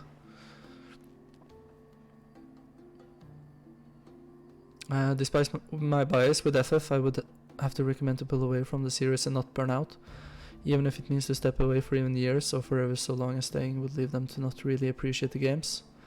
Yeah, absolutely, and you know, this is exactly why I stopped with World of Warcraft, is because it just wasn't enjoyable anymore. It was just yeah, like exhausting, and it's not because of the franchise World of Warcraft. It's because that the game is not good anymore. I mean, there's a reason why I'm subscribed to FF14 and not to WoW anymore. It's because FF14 actually respects my time and World of Warcraft doesn't. It's that simple.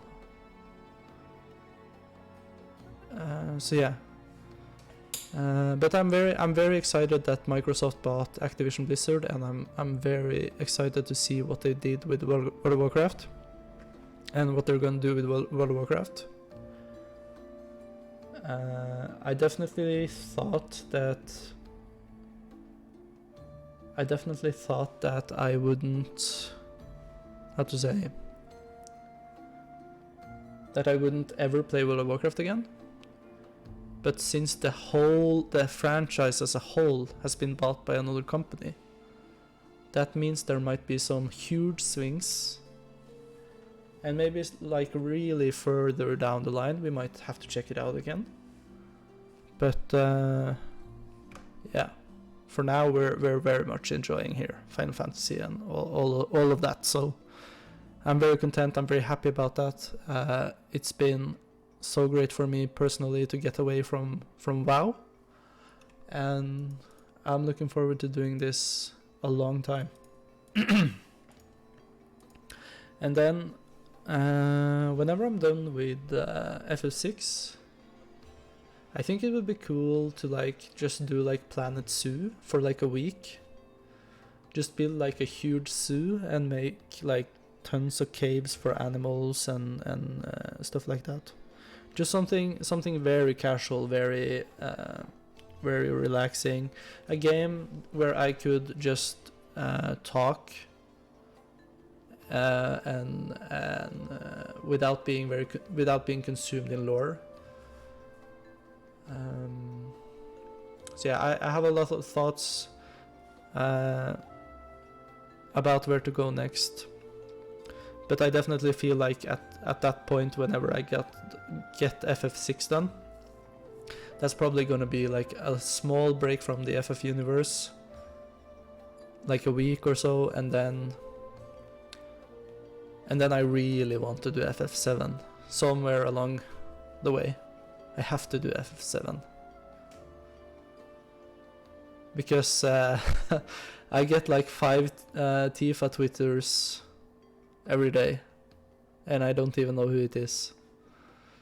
So we gotta do FF, the original FF, not the remake. I wanna do the original FF7. So yeah, I have work quite early tomorrow. I've had a great day streaming. I was so relieved whenever I defeated the boss. It was so great to... you would recommend playing the original? Yeah, that's what I'm thinking as well. Because the original looks... like I've had small looks of it, and the graphics, like, they don't look so bad. So definitely want to check that out. Anyways, my highlight, like what's probably been the best for me today, was just looking at all the little bits in that video where they like got elements from other games, like early Square games, like shooter games, and they took elements from those games into their RPG, into their, because, and then realizing that they actually wanted to call the game Fighting Fantasy, and then having to scrap that because there was some game in the US that were already called that. So they had to change it to Final Fantasy. That was fun. Yeah. So as always, even if it's just a little bit, thank you so much for watching. I really appreciate your time coming out chatting with me.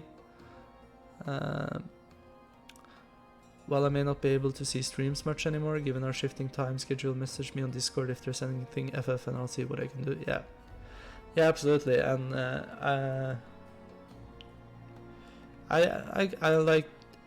I have a lot of respect for what you've done so far with all the games you've done, and even being able to archive them. It's a strong feat, and you should definitely be proud of that. And yeah, I really value your time coming out here, giving me tips, and just even just interacting with you and everything like that is very, very very good for me as well. So I was also happy to get back to FF14 today, because I've literally not touched this game, not even once, since after I started streaming. And I've had like this lurking feeling like, I want to play 14. So today I just couldn't control myself, and I had to do it just a little bit. So yeah, that was fun. Thank you very, very much for watching. FF4 tomorrow. It's gonna be good. I'll be back same time every day, 7 p.m. GMT +1. Have a great day, and for me, I'll say good night.